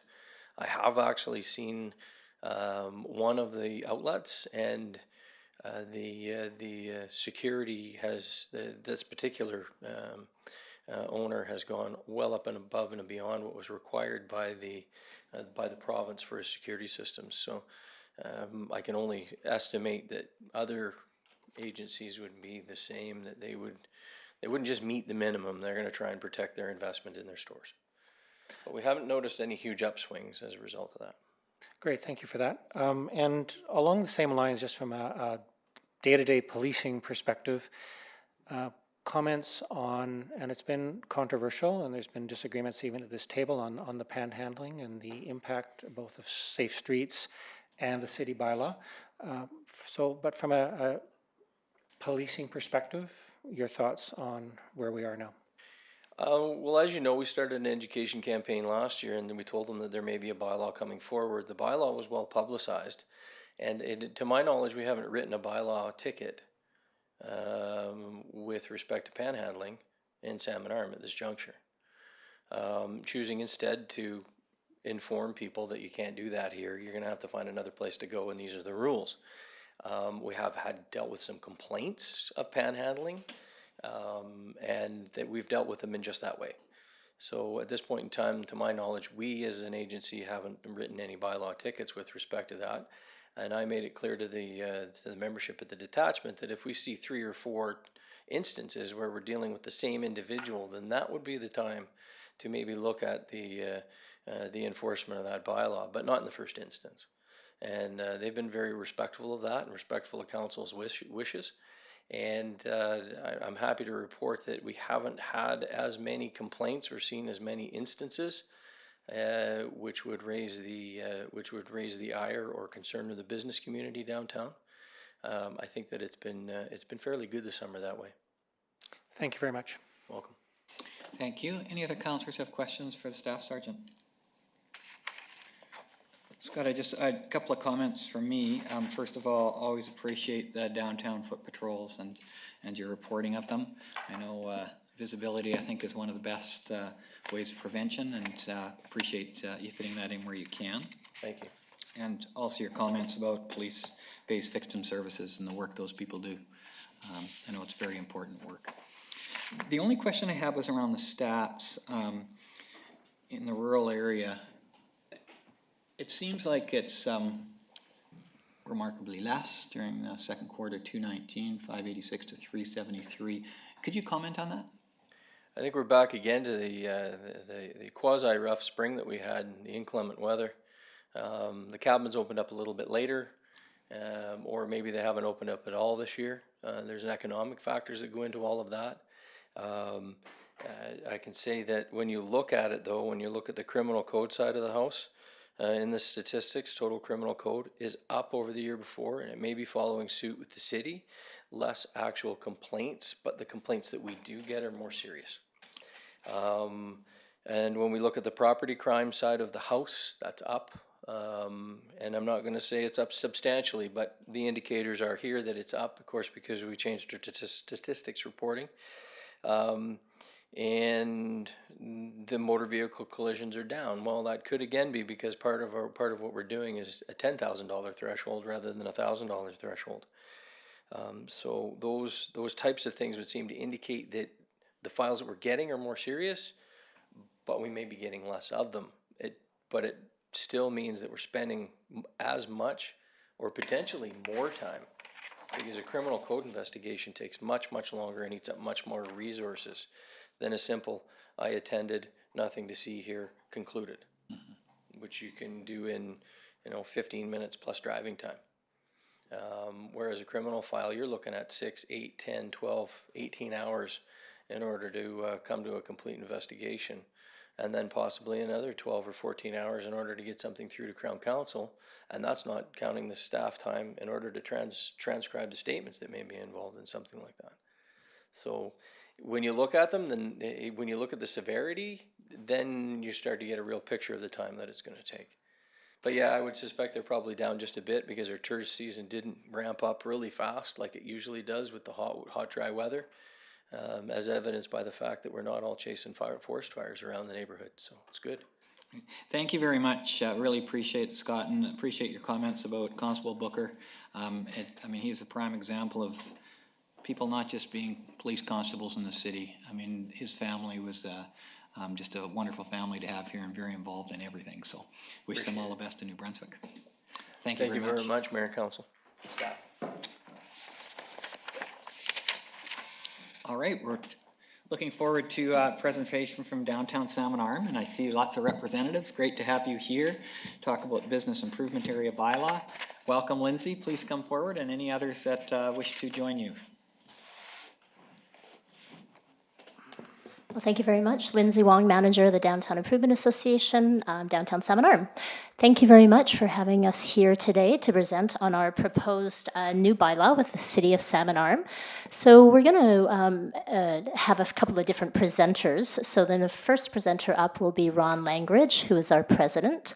And then following that will be Jen Broadwell, who's our events coordinator, and she's going to actually go through the slideshow with you. And then we'll finish up with Ron again, and then myself with the budget and the budget and the assessment boundary area. Great, thank you very much. Ron. Welcome to council. Ron, nice to see you. Good afternoon, Mayor and Council. Good to see you all. I don't typically use a script when I'm presenting, but I don't want to get anything wrong, so I'm going to have some words in front of me here. My name is Ron Langridge. I've been with been the president of the Downtown Salmon Arm for 3 years. Been involved in that group for about 8 or 9 years. We're here today to request your support for a new bylaw to operate a business improvement area for the next 7 years, along with the funding levy. We've got a 2-minute slideshow that Jen's going to. Do you want me to just introduce the show and then let it go, or do you want me to just introduce the show? Because it says right here, video plays. I'll take care of it. Okay, so I'm going to let Jen come up, start the video. Take care of that, Jen. And she's also a star of the latest article in Maclean's Magazine. I don't know if you've seen it or not yet, but welcome to Salmon Arm, Jen. Hi, Jen. Hi, Great to how have are you you? here. Thank you for coming and presenting to us. Well, thank you for your time. We appreciate it. So Downtown Salmon Arm, a beautiful place to shop, engage with your neighbors, and become part of a unified movement to make Salmon Arm the best place to live, raise your family, and earn a living in BC. Since our last bylaw renewal in 2010, Downtown Salmon Arm has continued working towards greater community outreach through programming events in the downtown core. Each event is inclusive to all members of the Salmon Arm area. It's free of charge and family-focused. DSA frequently partners with our business members, businesses outside of the downtown core, local youth organizations, as well as local nonprofits, to extend opportunities for fundraising and education while bringing the community into downtown. Commerce is crucial to a thriving business district, and Downtown Salmon Arm is the voice of the downtown business community. Advocating for our members is the most important use of our time. We are the cheerleaders for the downtown merchants and the stewards for downtown's well-being. This means we tackle issues head-on. We forge beneficial relationships with other community organizations. We partner with the City of Salmon Arm to help support important and sometimes controversial initiatives. We have difficult conversations when needed, and we do our utmost to represent our members and their needs. From parking to beautification, from education to marketing, and from social media to social issues, DSA strives to stay vigilant while keeping our members up to date with news or topics that can impact their businesses. We promote our members to the public and work to help educate them on the latest information trends to keep them connected to their target audiences. Collaboration is the key to these relationships. Sometimes we are the organization with the big idea. Often we are an extension or a supporter of a really big idea. Our downtown is a collaboration of merchants and medical practitioners, artists and business professionals, bankers, brokers, teachers, and musicians. Healthy working relationships between us all are essential to keeping our events fresh, our message strong, and our identity solid. Moving forward, we will carry on celebrating the seasons of the Shuswap and the diversity of our community members. We will look forward to thoughtful growth opportunities while sustaining energy on maintaining strong relationships with our community.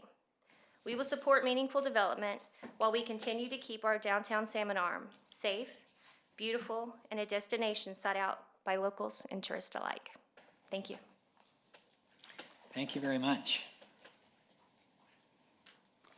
Downtown Salmon Arm takes the collective pool of money that is levied by the City of Salmon Arm and directs it towards beautification, safety, security, programming, events, activities, marketing, information, engagement, long-term visioning, and planning initiatives. The question we frequently get from our members is, what do I get out of it? Well, your contribution, the levy, goes towards the health and well-being of downtown. Many people in the community are dependent upon downtown businesses. It's their place of employment or their family members' place of employment. 270 plus businesses operate in our downtown. We just did a quick survey the other day of around the top 13 employers, and there was 461 employees in those 13 businesses in the downtown. There's a lot of people scurrying around down there. With the levy, we're able to work towards economic strength and sustainability and make our downtown a safe and welcoming destination for us and our visitors. Over the years, we funded capital projects such as the Ross Street Plaza and the washrooms, recycling receptacles, Alexander Street Breezeway, Christmas decorations, my favorite, and pole banners.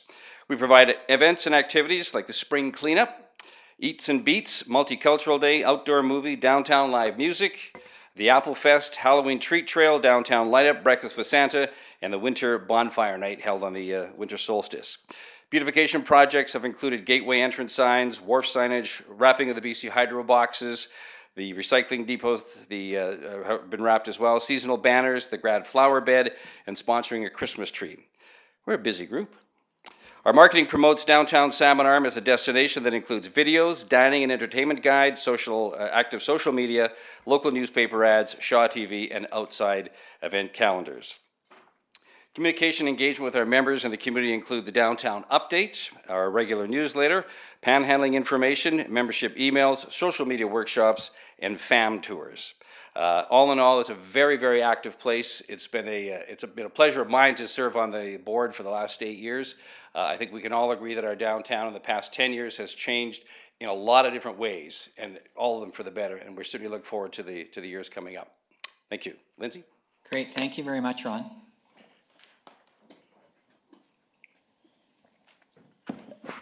So we're kind of powering through this presentation here. So we do have, I submitted the budget, the 7-year budget proposal, and the boundary expansion map. Thank you, we do have those. Okay, great. So we did make a late, oh, excellent. Thank you very much for including that for a late edition. So that is, as you can see, the red is the bylaw that we're currently operating within. That's our existing boundaries, and at this time we're asking for the boundary expansion, and that little blue block area there is the proposed addition, and that is Crosstown.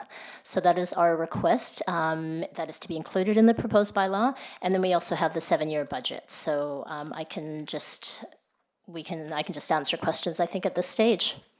Thanks, Lindsay. So this picture up here is a little different than the one in our package. Yes, that's correct. One we're supposed to consider, the one that's on the screen? Yes, please. This one on the screen, we apologize for that. I did, at the very last minute, we made a slight change with this blue area there, proposed addition, and so we worked on it today to change that. So this is the current one. Okay, appreciate that, and appreciate the budget that we have in the back of our sheet. Can I open it up to questions?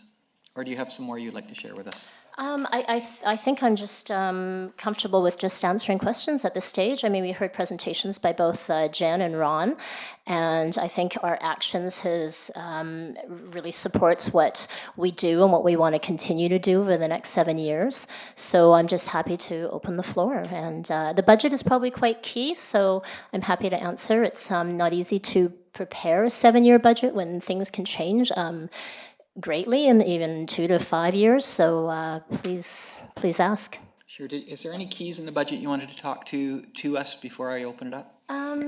Yeah, well, sure. I mean, sort of a key one. I mean, office administration is pretty dry, and we can see that that's expenses you can't really. Those are hard expenses. You can't really change too much. So we can go down to sort of the fun stuff, which are project expenses or beautification and events. So what we have in this budget is the continuation. If I can just bring you down to events, continuation of the same events that we've been doing throughout the years. We have worked very hard over the last 3 to 5 years to gain these partnerships and collaborations. So as an example, with Applefest, we work with Askews. We also have a couple of key sponsors for that event also. Downtown Live, again, this is our live music series, which does all the programming on the Ross Street stage throughout the summer months. And we also have a key sponsor for that. Halloween Treat Trail, well, that's just a favorite. I think we can't ever let that one go. We move in down to Christmas, and if you can kind of see with the Christmas numbers, I mean, that Christmas is encompasses all of our downtown December marketing, which actually kind of leaks into, leaks into November a bit there. So that's all the lead up, all of our marketing and promotion, and then running and hosting all the events and organizing that. So that's a huge expense. The Christmas tree, the light up, includes the sponsor tree program. That's a lot of labor involved in getting that up and ready. So, and certainly our marketing is huge for that also. So we have Outdoor Movie, lucky to have a key partner with that also to host that every summer. Salty Street Fest, we're just a small partner in that, a collaboration of many organizations. Multicultural Day, again, worked hard with Shuswap Immigrant Services. They are just wonderful to work with and very passionate about this event. Farmers Market, if any of you have come down, this is the great example again of a collaboration between the Shuswap Food Action Society, and that is just booming, well, in my mind anyways. But I see a lot of you down there and enjoying the music and such, so. Community cleanup, we've again been doing that for many years in partnership with Askews. That's just a bit of a civic pride event, and we've been hosting that in April. We get a great turnout every year, rain or shine. The Alexander Street closure, that's a bit of a visioning project that we have that we'd like to work towards. So you can see there's some monies put in that budget, because if we are going ahead with it, we need a lot of marketing monies behind it.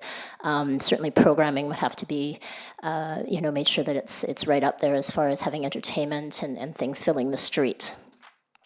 But again, that hasn't really been, spoken at a higher level at this stage.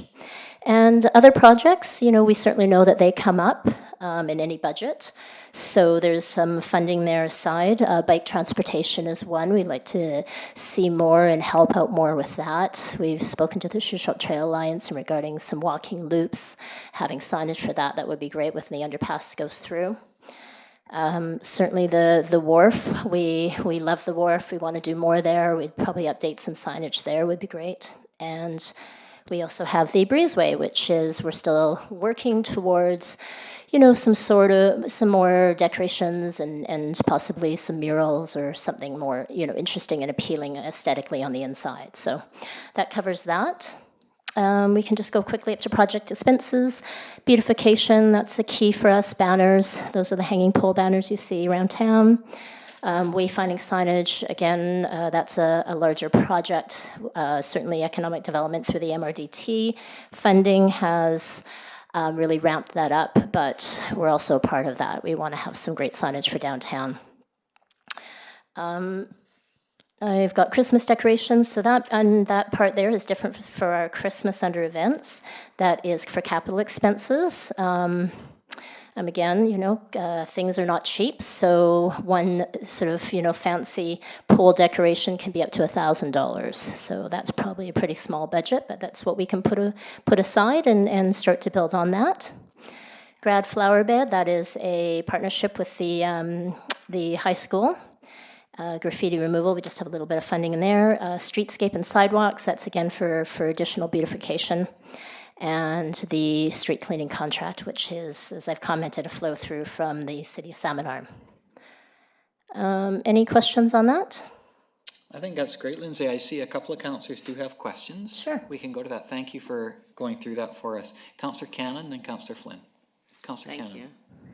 So I was just curious, Lindsay, the boundary that we got in our package, what businesses were those? And then you have it changed. So it's just the additional business of Crosstown is the proposal to expand.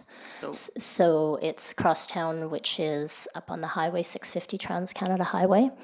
So that includes Century 21 in that building. Okay. Yeah. And that's the That's the building blue one. And Mr. Laird owns Yeah, that building? that's correct. Yeah. And what was the part that was taken out? The part that was taken out was a Ford. So we have Ford included. Ford is the sales, but then right across the street, they have two properties, which is their service, and that's what we removed. So I'm just curious, were they not interested in That's correct. being a part of it? That's correct. Okay.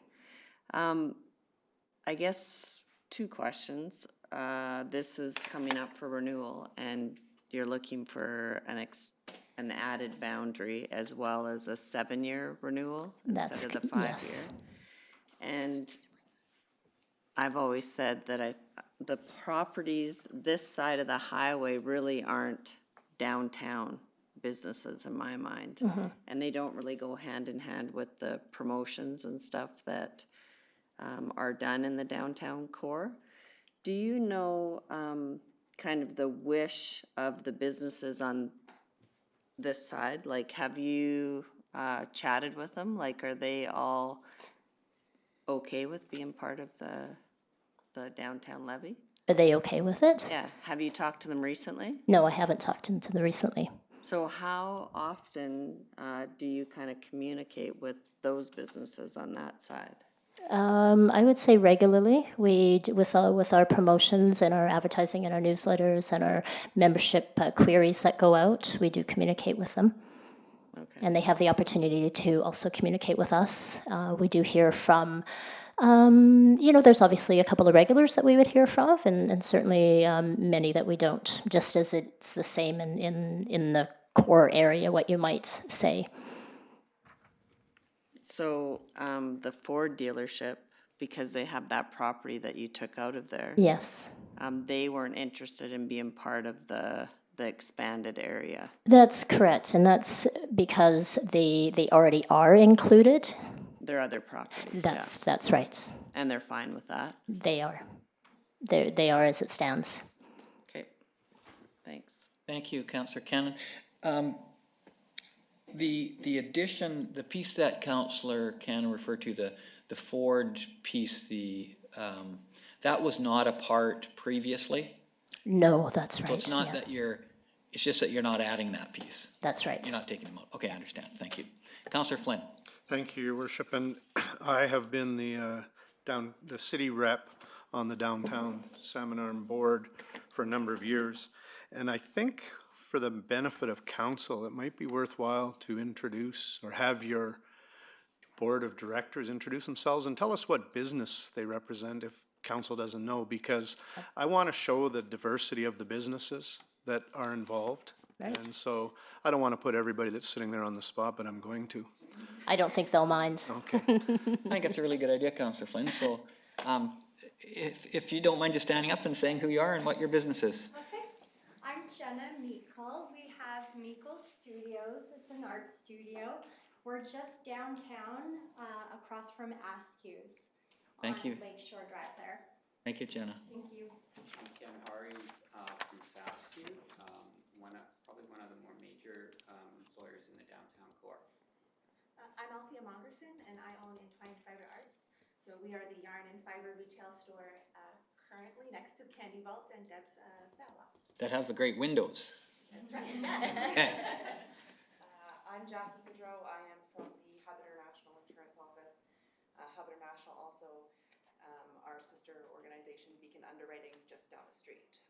So we also employ quite a lot of people in the downtown core. And Jackie's also the vice president, you should. It's really great that you're here at council and here for the presentation and supporting downtown Salmon Arm. Really appreciate you coming. Oh, Bill. Sit down.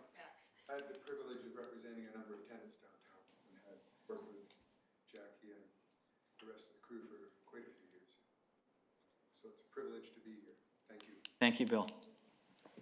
Okay, all I wanted to do, it's interesting, we've got insurance, we've got a couple retail that are experiential, banking, real estate. It's a very diverse board. It's been my honor to be on that board. And I guess this is probably a planted question, but there's only one property asking to come within the boundaries. But he also owns a lot of property within the boundaries, and we've got some significant contributors to the levy who pay a lot that are on the board. Bill, can you answer as to why you think it's advantageous to your crosstown building to join the levy? Thank you, Councillor Flynn. This will be the last speaker from the audience in this presentation because we're a little over time, but Mr. Laird, please. Pretty simple. I believe in what the DSA does, and I would like to contribute to the levy. So it's that simple. So, does that make sense? Absolutely. Thank you. And thank you for answering all the questions or going through the budget in detail. I just want to make it clear, the levy could be applied for 10 years, is that correct, staff? Based on the legislation? Your worship, I believe the last bylaw was for 10 years. Okay, so the 7 is a decision you made as a board because things change? Yes, that's correct. 10 years tends to be quite a long time out. It's hard to sometimes see the vision that far out, especially when you are, and I'm going to say this, stuck with a budget, right? The levy is set at the time, so 10 years, a lot of things, economy changes, and as we already seeing, the growth from the last couple of years. So 5 years is also short, so we went with 7 years, and certainly I looked at some of the other outlying and some of our partner DSA, downtown improvement areas, Kelowna, Kamloops, Vernon, and they ranged, and very few of them have a 10-year. Some of them went with 5, and then some recommended to me 7. Okay, thank you. Thank you, Councillor Flynn. I really appreciate your liaison with Downtown Salmon Arm. You do a great job of it. Councillor Eliason. We're not voting on this today, are we? We're just receiving. No, we're just receiving information okay, today. Thank you. Okay, any other questions for our Downtown Salmon Arm representatives?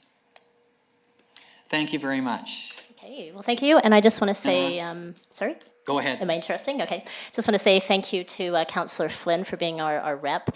It's just great to have that connection with City Council, and his advice and insight is always very important for us at the board. And thanks again to the board of directors. We have a fantastic board, and it's definitely an honor for me to work with them. So we hope to have another very fun and successful 7 years. Thank you very much, Lindsay. We really appreciate all that your whole board does for the downtown. Thank you. Okay. Council, we will move to council statements. We're jumping around a little bit. And then question and answer period.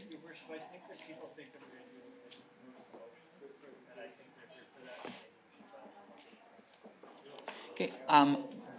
I can announce that. So I'm not sure if any people are here for the notice of motions, which is item 16, 1, 2, 3, 4, 5, which have to do with everything from climate action to fire smarting. So those, we have, councillors have introduced those motions today at the meeting, and they will be thoroughly discussed on the 26th of August at our next meeting. Probably, it's hard to say where on the agenda they will come in, but staff will be able to give you some idea before the 26th of August. I'm sorry if you're here thinking that we were going to actually go through those motions, but there were notices of motions, which means in 2 weeks' time they will be addressed. So we are on to council statements. Do any councillors have council statements? Please press your button if you do. Councillor Lavery. Yes, thanks, Your Worship. One, just note for council, and one request as well. Based on council's decisions a short while ago, the city has engaged Urban Matters to start off in the community housing strategy. Yet staff has put a lot of work already into contacting the applicants and sharing information. I want to thank them for that. We will have our first sit down, the Housing Task Force, on August 26th with the consultant coming in at 11 in the morning. And I would extend, if it's not a public meeting per se, because it's just the sitting down of direction and a chance for input, but certainly if council members are interested in sitting in on that, you're more than welcome to it. So it's 11 o'clock, August 26th. The second statement is a request, actually, and partly through discussion with you, Your Worship. In the past while, I've kind of by default become, and I have much to learn about forestry, but through the CRI and the FESBC fire smarting approach, I was with Silga down at the Coffee Convention, excuse me, down in, I made that mistake again, in April. I've been down in Kamloops for FESBC review of our application for the grant for Crown land fire load mitigation. And Your Worship, you pointed out coming up, and it's on Wednesday, there was a forestry sector renewal workshop sponsored by the Ministry of Forests to look at and get input into fiber supply and the challenges that are coming up. And Your Worship, I think you had suggested that it'd be valuable to have somebody there, and asked if I wanted to go. So I am able to go.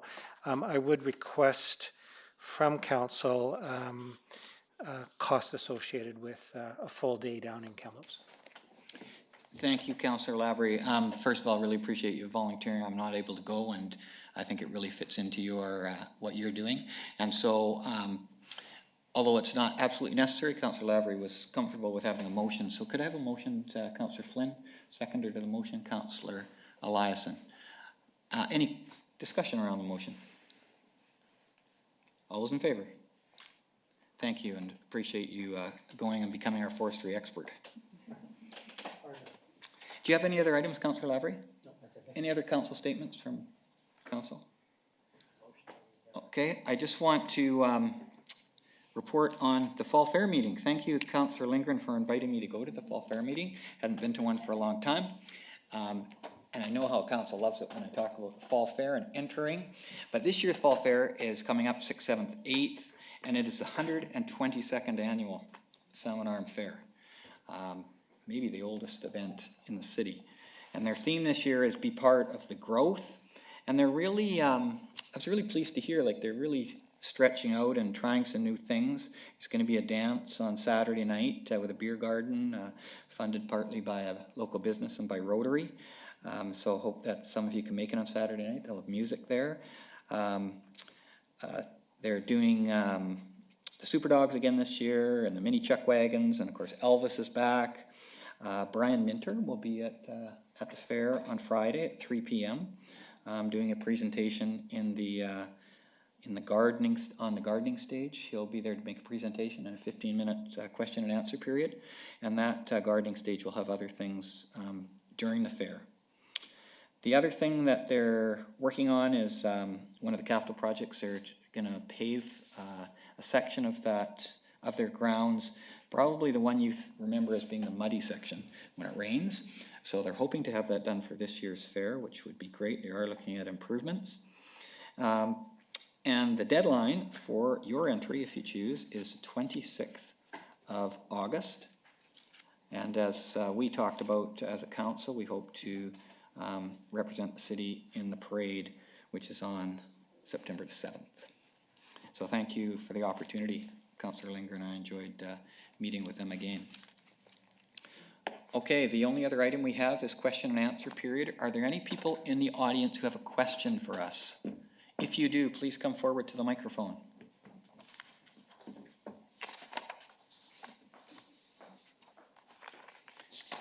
welcome. If you just give us your name and residential address, and then we'll do our best. Sure. My name's John Ivor Norland. I'm from 1210 16th Street Northeast in Salmon. So my questions, I have 3 questions. Okay. Can I just run all through them? Sure. And they're all to do with agenda item 8.3 was the Canoe Beach Campground, sorry. Yes, go ahead. And really, they all go back to the master plan themselves, because that seems to be the critical part of the whole discussion in my mind. So the first is not a good question. I tried to structure it better. It's more rhetorical, perhaps, but I did participate in the urban systems consulting process back in pre-2016 and provided some input, took the time with my son to participate in that process. And I put forth some comments and considerations for lakefront camping at that time. I mean, can't say I've gone through line by line on everything that was provided in the final report from Urban Systems or the plan, but I did not see any of that reflected in the final report. So it left me wondering whether that was fully considered in the process. Like I said, not a great question perhaps rhetorically. Well, I will certainly accept that as a comment and something for us to look at. Yeah, I appreciate that. Okay, so better questions. So there was a fair bit of comments, and I may be paraphrasing a bit, about sticking to timelines for the 2016 plan. And I do recognize this is actually only a very small part of the plan for Canoe Beach Park. Is the rest of the plan on schedule and being implemented? So we were kind of saying, well, we have to stick to this and make sure the timelines are being followed. Are any of the other pieces on? I mean, what is the status of those? Okay, I appreciate your question, and I will take it. Do you want to give us question 3? Okay. And the diagram that was shown on the screen, I think it was a request of Councillor Eliason, that shows the plan for the area west of the boat launch. So that's that rental area with all the cabins as being the plan. It shows a fairly continuous, there, perfect, thank you.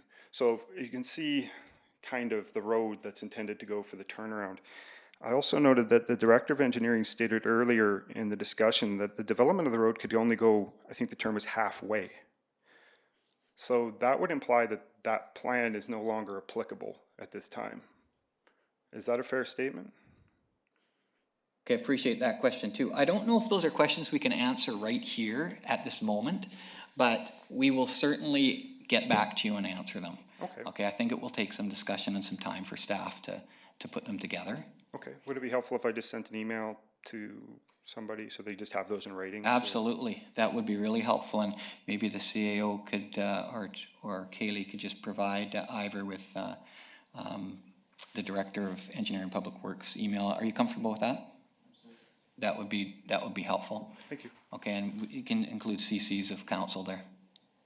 Thank you very much for your questions. Is there any other questions from the gallery? Okay, seeing none, we will recess until 7 o'clock. Oh, sorry. Oh, thank you. I'm glad someone caught it. I've been told 3 times. Seconded by Councillor Flynn. Sorry. All those in favor? Thank you. We'll have a short in camera. We didn't quite finish. And then we'll come back at 7.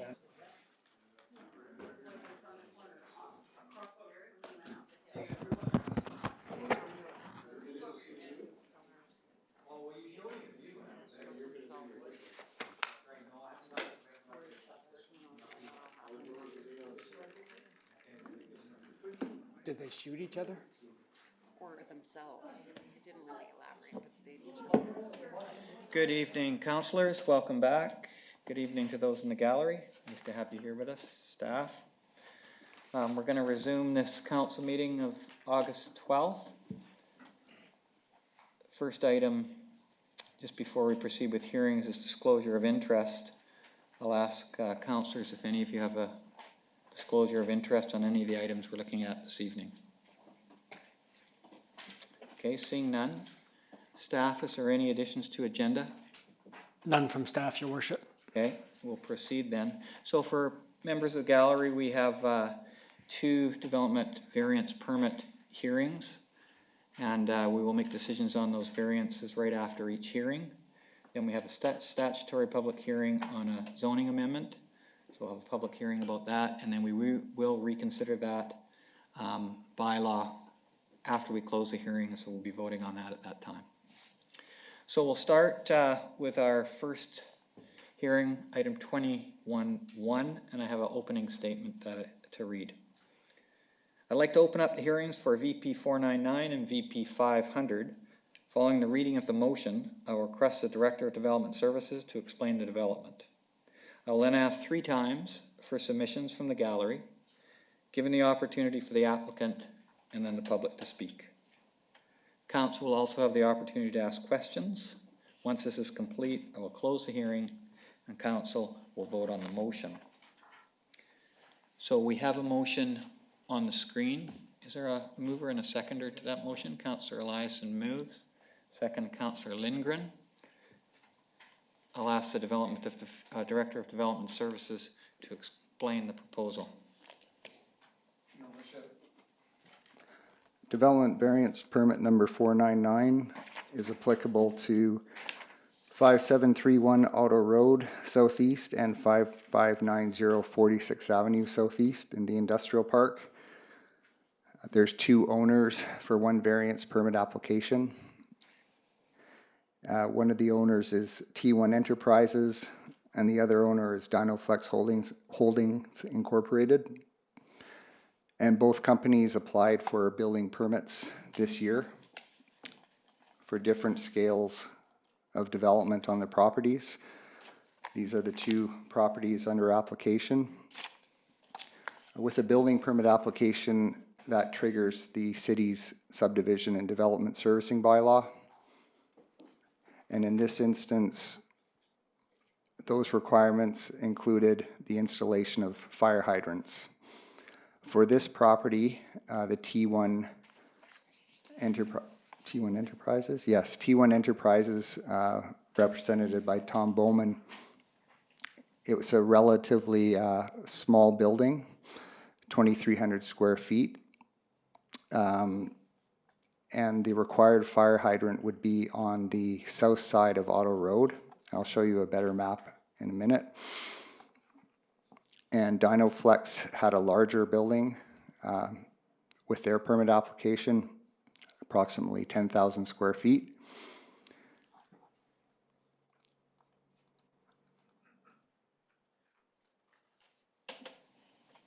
Oops, and this map here probably summarizes the situation the best.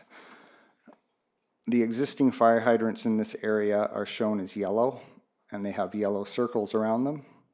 There's one here, and there's a third one here on 48th Avenue. The bylaw requires a minimum spacing of fire hydrants along frontages of 90 meters. That's minimum. And these yellow circles have 45-meter radiuses. So if these 2 circles were touching, then there would be no requirement for a fire hydrant. Same with these 2 circles. If they were touching, then there'd be no requirement for a fire hydrant. But there's a gap in both instances. So the bylaw requires 2 fire hydrants. If this property was to develop on its own and Dynoflex wasn't developing, there would be a requirement for one fire hydrant for T1 Enterprises. If Dynoflex was developing on its own and T1 Enterprises was not constructing anything, there would be a requirement for 2 fire hydrants. So they combined their application, and there was quite a bit of discussion at the Planning Committee meeting last Tuesday on this. It was requested that the fire chief show up to talk about his perspective of the application.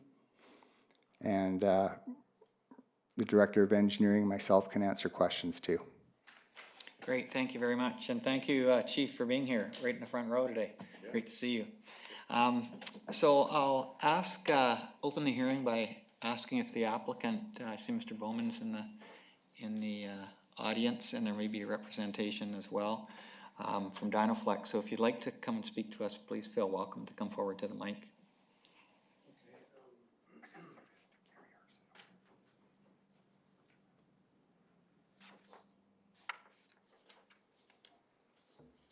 And I know you spoke to us at planning, so there is a gallery here, so it's okay if you repeat, it's no problem.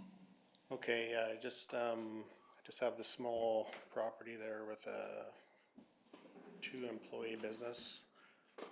We put up a coverall building. It's 2,300 square feet. It's a portable building. It could be taken down in one day if need be. And I was under the impression this would be pretty straightforward, as Talos across the street from me did pretty much the exact same building 7 months prior. And right up until the time I was going to get my permit, I got an email on a Friday, and then on Monday another email telling me I had to pay for this hydrant, half of a hydrant with Dynaflex. So it was really kind of a shock to me, and a lot of money, you know, almost 25% of my cost of my development. And because, as I explained before, with the safety, you know, I have a perfect safety record in my company, and reading the fire chief's report, I don't think there's a safety issue for another fire hydrant there. That shop's been there for 42 years, probably even before the fire hydrants. And I guess the city decided where the hydrants were going to go, and you know, I wasn't aware of this new rules, I guess. Okay, thank you very much. I'll just see if council has any questions before you have a seat. Council, do you have any questions for Mr. Bowman at this time? Councillor Lindgren. Oops, thanks. You said that you would be required to share the cost of one hydrant with Dynaflex. That's correct? That you don't have to put in your own hydrant?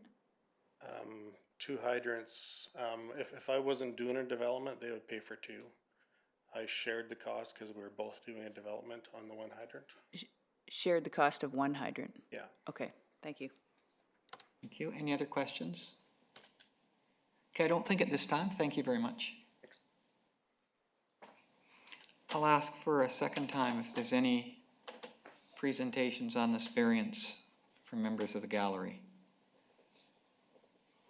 Asking for a third time. I will point out to council that we did receive one letter on this item. You all have it from Sabina Presh. Before I ask for a fourth time, council, do you have any questions of either the presenter or of staff at this time? Okay, seeing none, I'll ask for a... Pressing your button there? Oh, you're there. Thanks. Councillor Lindgren. So I just wanted to get some clarity here. There's, on the picture, it shows 2 hydrants. Is it correct then that Dynaflex has to pay for one and Dynaflex would share the cost with this other gentleman on the second one? Director of Development Services. Without trying to confuse the question, basically a fire hydrant has to be installed in this location for this development to proceed and for this development to proceed. So they decided to share the costs of approximately $16,000. That includes a 25% contingency. So as I mentioned to start off, if this property was developing on its own, this property would be responsible for this fire hydrant, 100% of it. If this property constructed on its own and this property wasn't being developed, then this property would have to install this fire hydrant. But because the timing was pretty close to when they applied for building permits, they agreed to share the cost for this fire hydrant. Right. So is it $16,000 is the cost of one fire hydrant? That's including 25% contingency, so Okay. approximately $12,000. Okay, and the red dot on 48th Avenue, is that's a separate fire hydrant that Dynaflex would be installing themselves? If Dynaflex was developing on its own, they do have to install this fire hydrant and this fire hydrant. Okay. So is it possible that rather than installing 2 fire hydrants far apart like that, that kind of where the arrow is on the center circle, that one fire hydrant be installed there and the cost be shared, I don't know how, 2/3, 1/3 or something. But rather than putting in 2 fire hydrants, can they just do one? Because it looks like that would bring you into the 45-meter radius of all the other existing fire hydrants.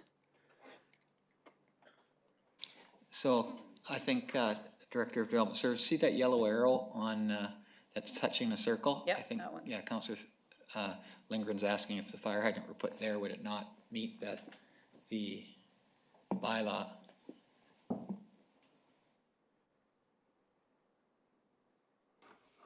We'd have to do another analysis with circles to see. I did a rough measurement with my pen and it looks pretty darn close.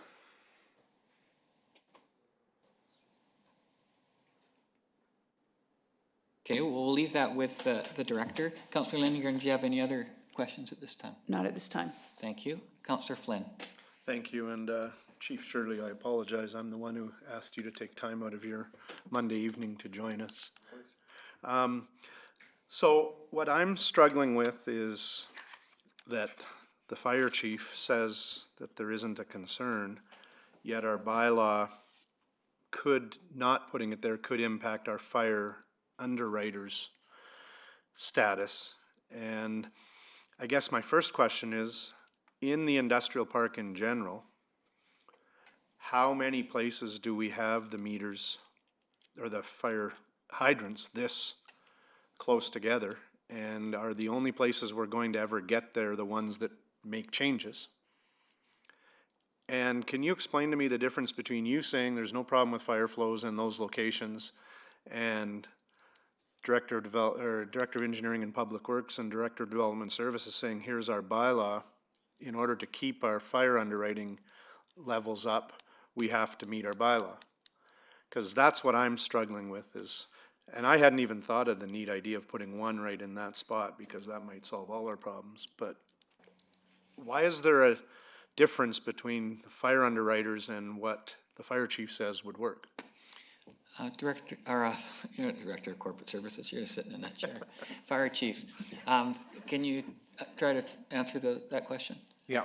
So I think there's two things there. One is what my comment referred to is, although there's a number of fire hydrants there that would likely be sufficient for combating a fire at either location, it doesn't meet the underwriters' requirement of 90 meters, which is the same as our bylaw, and which is likely the same as many communities across Canada because Fire Underwriters is a national organization. So that their recommendation is the 90 meters, and that was identified in our survey that we had conducted here in Salmon Arm in 2016. That's very clear within the survey. So my comment was more not trying to contradict them, but more on the side of where the fire hydrants are located, it would likely be sufficient for combating a fire. Not necessarily ideal because it doesn't meet the 90 meters. Okay. Thank you. And in the rest of the industrial park, because we don't have the map, but how many places are we compliant, and do we not get compliant until we have development? Because we don't go in and put them in ourselves until somebody develops, is that correct? Carl, can I get my screen on here? Director of Engineering and Public Works. So the map I'm going to show you here gives you a better idea of how many hydrants we need in the area. And I showed this to City Council earlier. So you can see that there's a number of locations that will require additional hydrants as the area develops or redevelops. And you'll see that we have a number of areas that are in compliance already.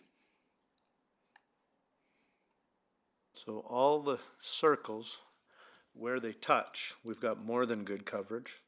Where there's gaps and not circles, that's places where hydrants need to go. That's correct. Okay. And if that doesn't, those pink spots don't get filled in immediately, or even in the next 5 to 10 years, are we at risk of losing some kind of rating with fire underwriters? Your worship, I think we're at risk if we don't follow our bylaw. Because the fire underwriter survey recommends 90-meter spacing in industrial areas, and our city bylaw, which is the document that we should be adhering to, requires the 90-meter spacing as well. So we're consistent with the FUS.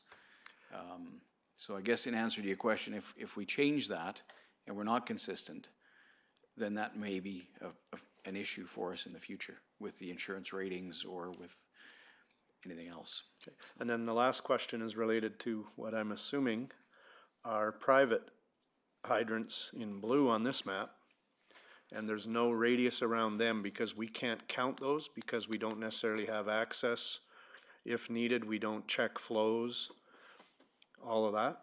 The city isn't in control of those hydrants, and therefore they're not considered, they're obviously a value to the property, but they're not considered part of our infrastructure. Okay. Thank you, Councillor Flynn. Councillor Cannon. Thank you.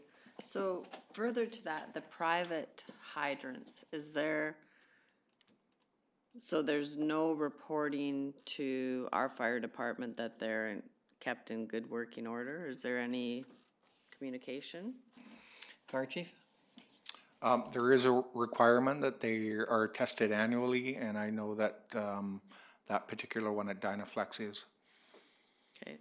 And in your letter or your comments that you had, you didn't have concerns about this. Do you take into consideration of that private hydrant being there? Yes, absolutely. We've actually used it before. Okay, thank you. Thank you, Councillor Cannon. One other thing. Go ahead. Actually. So this is actually a variance to vary doing those two hydrants. That's what correct. we're talking about right now. And if they were successful in this variance, I guess this is for Director of Engineering and Public Works, then would the city have to put hydrants in there? Director of Engineering and Public Works. Your worship, that's a great question because really if they are granted the variance, it does fall to us to install them. So it would be required a budget amendment at some point to actually do the installation. So the city would be on the hook for the cost of the installation, the taxpayers.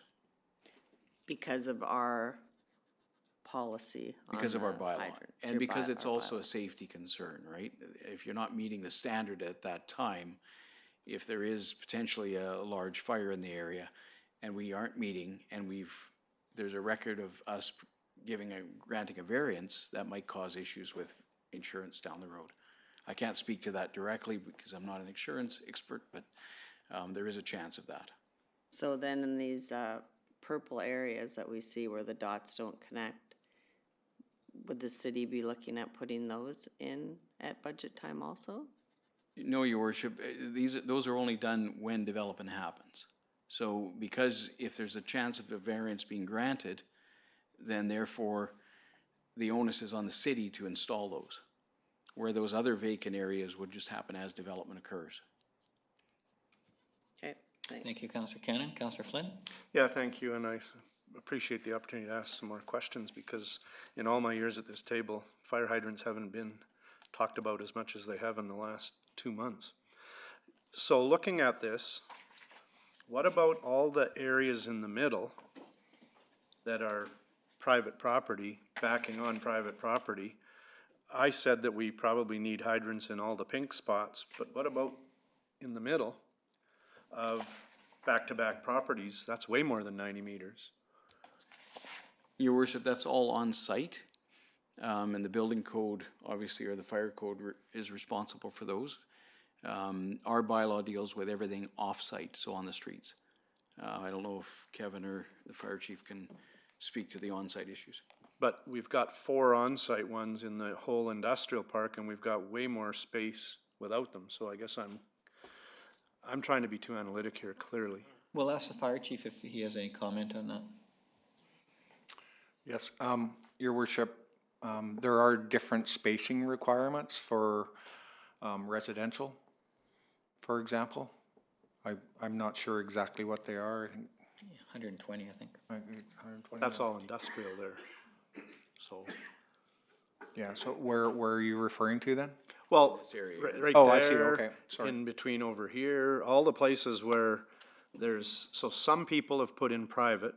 You're saying you can access that. That leads me to one other question, but what about all those areas that are way more than 90 meters away? I think the bylaw Yeah, reflects that, does it not? again, it's not about on-site. Our bylaw only deals with off-site, so on-street hydrants. Okay. If they were to do a building permit, there may be requirements for them to put an on-site hydrant. But I'm not privy to that information. That would be coming from the building department. Okay, and then one more question about because there's a on-site one at Dynaflex, and you said it gets tested every year and you've used it before. If a fire was in the middle of the night, do we have a key to get in there, or do you just break down the gate? No, we have access to within that property. Okay, thank you. Councillor Lassen? Thanks. For Chief Shirley, so do you remember the fire at McKinney's Mill? About 20 years ago? Or the window door place? Oh, yes, absolutely. And Dynaflex? Yes. So there are fires that occur in the industrial park, and it is an interface place. So one of the things about on-site and private hydrants is some are tested, some aren't. I happen to sit on the Municipal Insurance Association Board of BC, and there was a major claim for a dry private hydrant that the team had leaned on for years and years, and when they went to use it during the fire, it was dry. And so it wasn't serviced to the same standards, even though it was tested, and so there's liability issues there. So I just wanted to make sure that we all remember that there fires do occur out there. Thank you, Councillor Lassen. Councillor Cannon? So my other question is, to the fire chief, you said that Dynaflex private hydrant is tested and you have access to it. And would that be the same for the other 3 blue dots that I see here? I'm not sure. I would have to look at our records to see if they have been tested. It's certainly a requirement. Whether they have or not, I'd have to look at each individual record. Okay, but you said the policy at Dynaflex was yearly it was tested. Yes. And then the other question I had, when a development happens, who decides for a private fire hydrant? Is it building code or is it the fire department? Your Worship, I'll try and answer that question. I can give you a few examples of private fire hydrants other than Dynaflex. Strata developments, for example. Bayview Estates townhomes on 17th and Okanagan. There's fire hydrants on site there, and those are required by the engineering consultant working on projects such as those. Another example is the new indoor tennis facility, where the architect and engineer required an on-site fire hydrant for that indoor facility based on the type of building it is under the BC Building Code and what is needed for that as I believe a Part 3 building. So when those are put in, is there some kind of follow-up that they are going to be looked after and tested yearly? Is there any paperwork that stays with those private hydrants? That's a tricky question, but not as far as I'm concerned as development services. We don't follow up with private fire hydrants, but Chief Shirley, it sounds like he keeps some records on them. That's correct. Thank you. Is there any other questions before I close the hearing? Okay, I'll ask for, Councillor Flynn. Just a procedural question. I hadn't thought of the geometry of the question Councillor Lindgren asked. Procedurally, if we wanted to allow one or ask for one on that corner, how do we deal with that? I'll ask the Chief Administrative Officer. I suppose you would put that as a condition on the variance. And how that was dealt with financially would be up to the two applicants to work out if they want to share it. Correct. Okay, thank you. Thank you. Okay, asking a final time if there's any more presentations from the audience. Okay, I'll declare this hearing closed. Council will now consider the motion, if we can have the motion on the screen.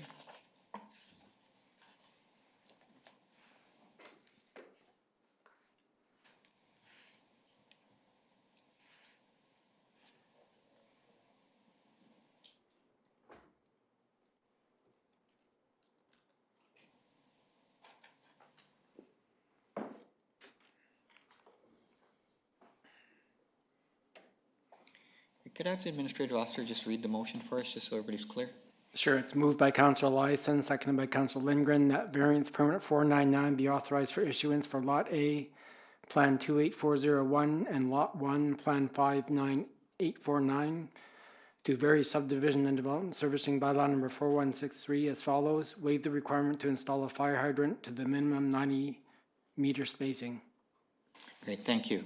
I'll open up for council discussion. Council?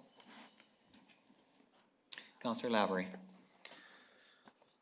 Yes, thank you, Your Worship. I'll take a shot at this to start off. I mean, this is a real interesting conundrum between, on one hand, from the applicant, what is a common sense approach to things, and the consistency that has been implicit with a relatively new bylaw, which sets new standards that we didn't have in the old regime. And again, a relatively new bylaw. Could we go to page 150, please?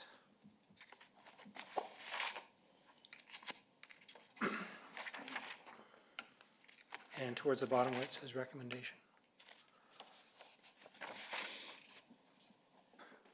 The staff report? It's on 150, Appendix 9, 150 on the, there we are, and on the recommendation part, thanks.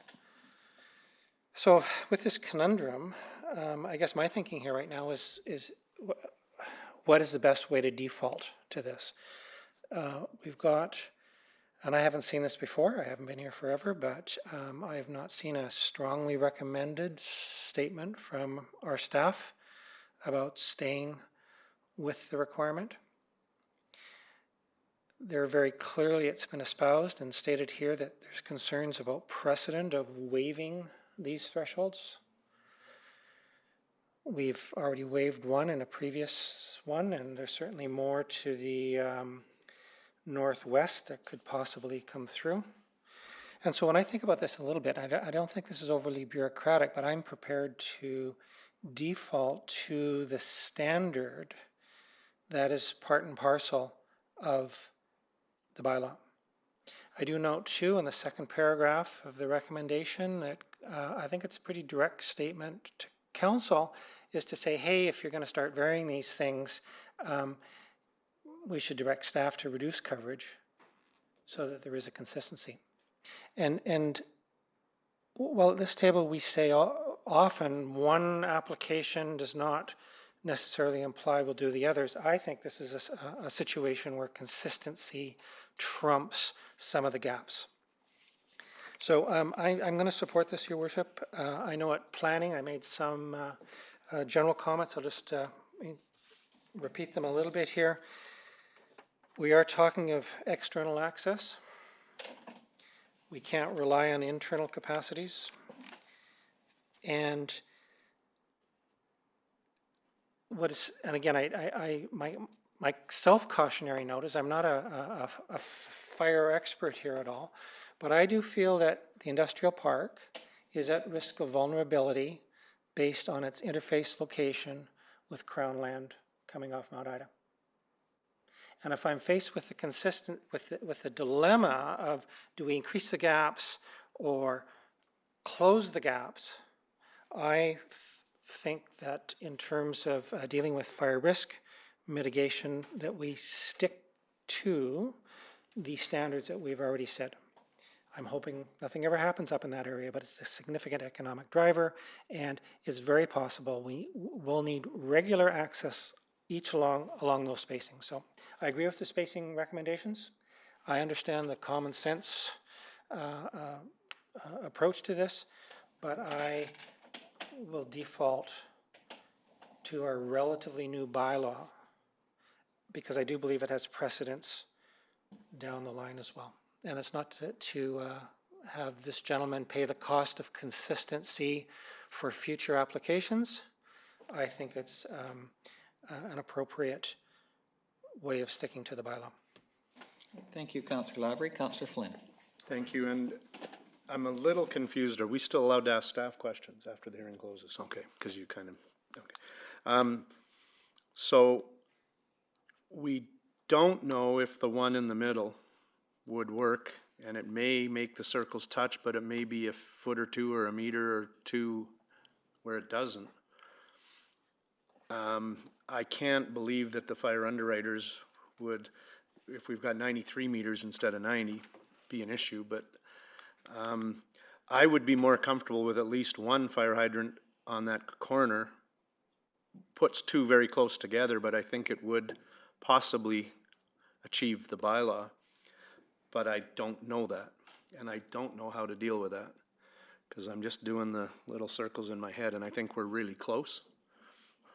So I would like to see some kind of compromise that doesn't put it at risk. And I just want to clarify, Councillor Lavery, you said you would support, but you're actually voting against the... Okay, thank you. And like I said, I would like to support one hydrant if it meets the requirements. I was not involved in the previous discussion because the applicant was a client, so I had to step out. In this case, I think one on the corner could be the solution, but I'm not sure. So I'm firmly not going to vote positive or negative at this point until I figure that out. And I'm not sure how to change it to one. Okay, we'll continue with the discussion and see. Councillor Eliason. Yeah, thanks. And I appreciate the applicant is working with the other applicant to share the cost of it. And it sounds like after the contingency, it's going to be for half a fire hydrant. It sounds like about $6,000 if everything goes well. 6,000 and 6,000, and then another 12 for Dynaflex. Because I think that kind of teamwork really makes sense, and economies of scale. I know that there's more applications coming when you get closer to town. I don't even know the direction. Is that west, northwest? And so this will set a precedent. One of the weird things about our industrial park is some people want fully serviced curb and gutter sidewalk in front of their buildings and landscaping. Some people want nothing. So our standards don't require the sidewalk, the curb and gutter, the street lights, in a lot of cases the storm, but they do require fire protection. Now, I've named 3 of the bigger fires that I can remember within my lifetime here in the industrial park, so they do occur. Councillor Lavery talked a little bit about the potential of a Crown Interface fire, and so I want to give our volunteer firefighters the best possible tools to do their job, and our professionals, of course. So I won't be supporting this variance. I think it's when the city put it in, when we put in the original ones, we put them to the standards of the day. I support us adhering to them. While the comment about putting it on the corner, I think that redundancy may solve a technical problem, but I don't think it would solve the actual coverage problem. And if I was paying for my half of the fire hydrant, I would want it across the street from my building rather than down the street, even if it was just the one. So at this point, I know that our servicing requirements in the industrial part are low because of the desire to do as you please. This is one of the very few requirements we have for servicing for development there. So I will adhere to the 90-meter bylaw and support staff in voting against this variance application. Thank you, Councillor Eliason. Councillor Cannon. Thank you. If we could look at Appendix 8, page 148. For myself, when I look at this, our fire chief he has no issues with the hydrants that are existing right now, that they're sufficient to service those properties. So when I look at this, I think Mr. Bowman has a very small envelope that he's building. It's 2,500 square feet or 2,400, a coverall type building. And he has a great safety record. And I think that this is an added expense that he wasn't counting on when he's doing this small expansion for his business that's been there 40 years. I'm going to support the variance because I think that what I've heard from the fire chief is that there is enough hydrant and water there, sufficient enough to fight a fire.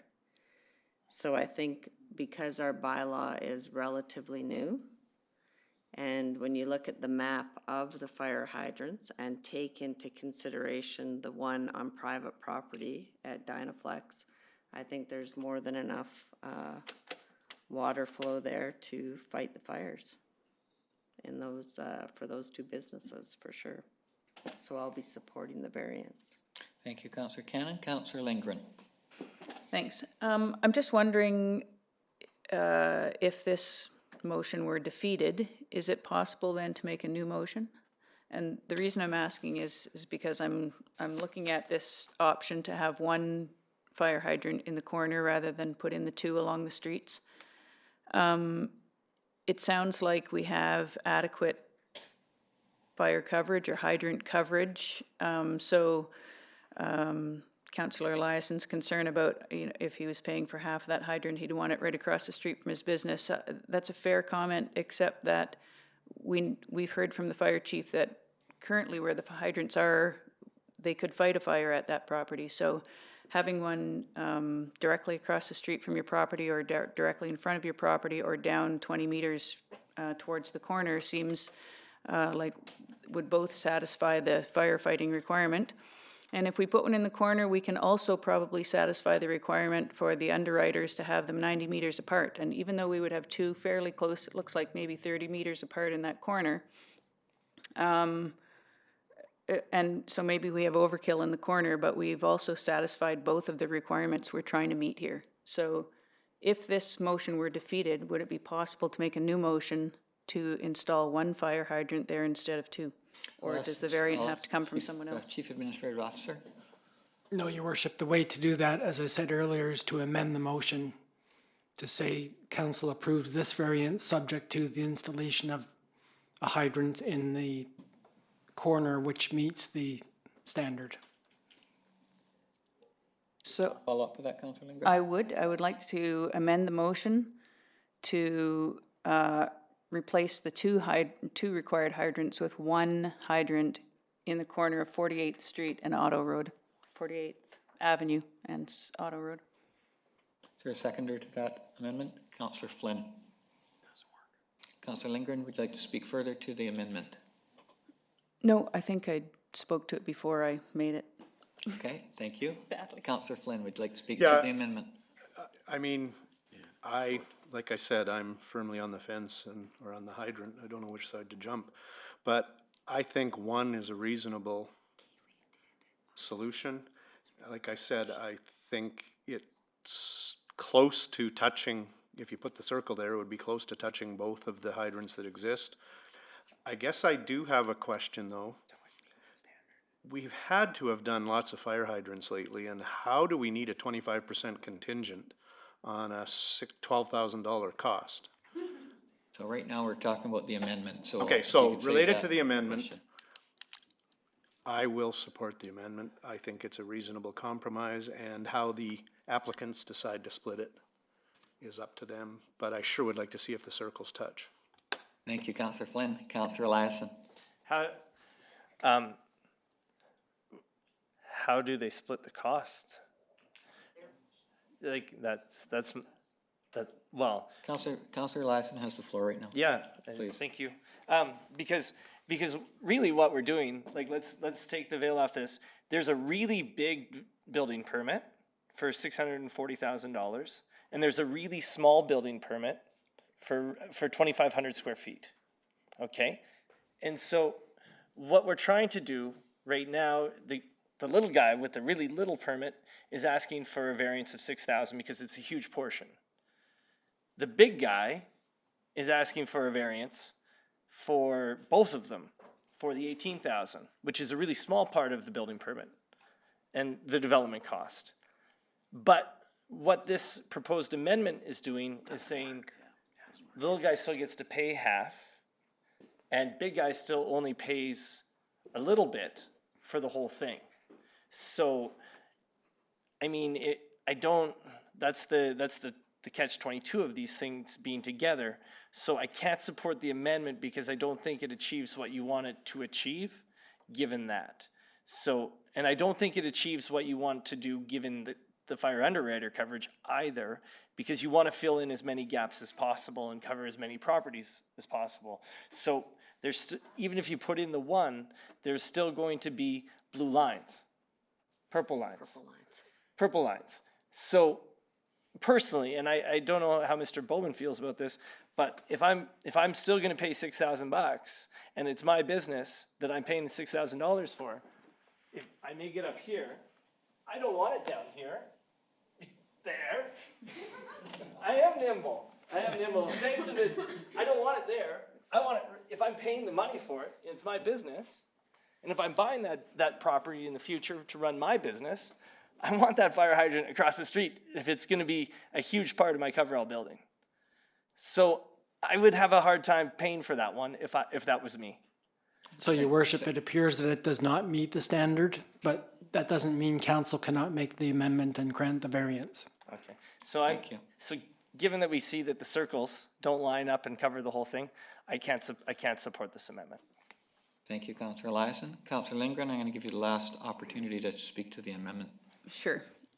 So I think that the comment about the costs and who's going to pay for what, and this doesn't solve the problem, I think that's a red herring. These two property owners came to a very reasonable way of sharing the costs on their own without any of our involvement on the one hydrant.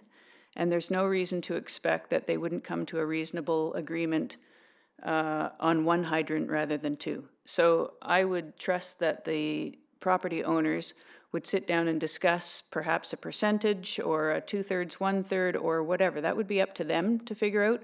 This amendment does nothing to say that this particular property owner would still have to pay for half of that fire hydrant. So I think that has nothing to do with our discussion.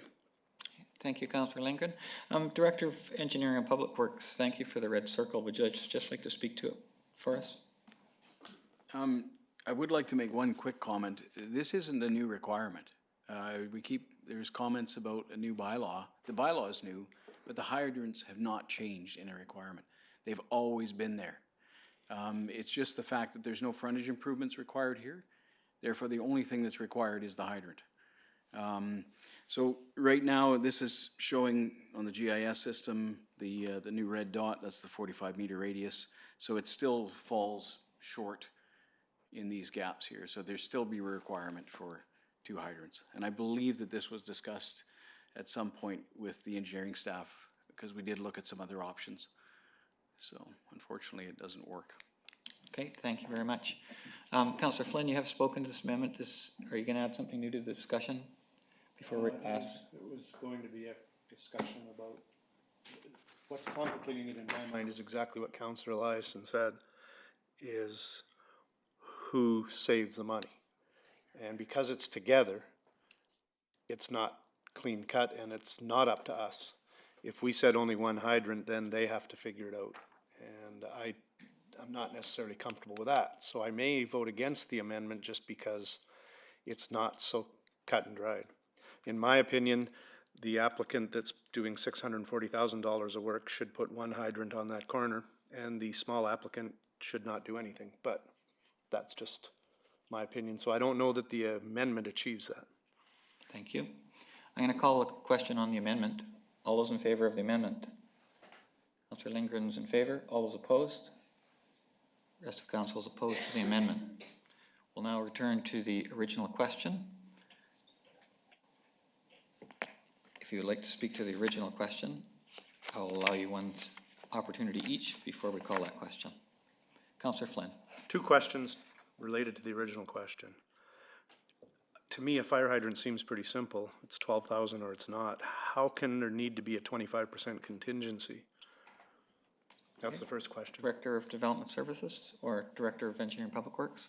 So, Your Worship, there's a 20% admin charge to the construction. And then there's a 25% contingency. The admin charge is for the handling of it. A lot of it has to do with the financial component. The 25% contingency is a discussion item between the finance department and our city operations. And it's hard to go back to people for more money if it costs more. So we don't know the soil conditions here. We do our best to estimate the cost. And therefore, anything, if it comes in under, we give that money back. So and typically we do, unless we run into something that's really difficult in that location. So technically, it's mostly soil conditions that could impact that cost. Or the type of pipe that we have to tie into. Maybe the pipe condition is really poor and it takes us a little longer. So the 25% is exactly that. It's a contingency fund, and this all gets whatever's left over gets returned to the applicant. And Councillor Eliason, and having been a former chair of MIA, I appreciate him bringing up this dry well issue, but I guess I struggle with, and I'm not going to change the rules tonight, clearly, the fact that the private hydrant, we check it annually, we have access to it if we need it, and yet it can't count for the fire underwriters. Because to me, that circle in the middle would solve a lot of our problems. So it just seems kind of counterintuitive, but there's a lot of rules in the world I'd like to change and can't. So that's just a comment. Thank you, Councillor Flynn. Anyone else like to speak to the original motion? Seeing none, I'll call the question. All those in favor of the variance? All those opposed? Councillor Lavery, Councillor Flynn, and Councillor Eliason opposed. The motion does not pass. We'll move on to hearing number 2, which is development variance permit application number VP 500. If we can have the motion on the screen.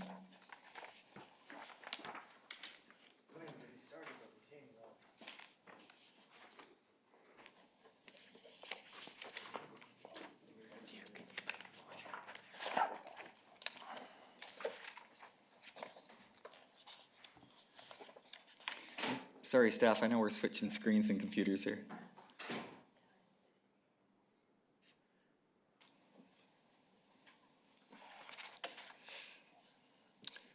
Can I have a mover and a seconder for the motion to get on the floor?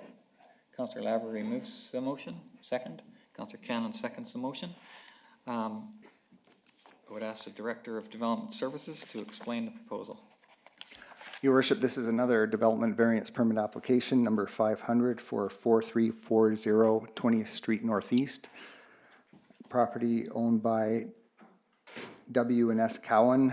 The agent is Gary Arsenault from Green Emerald Construction.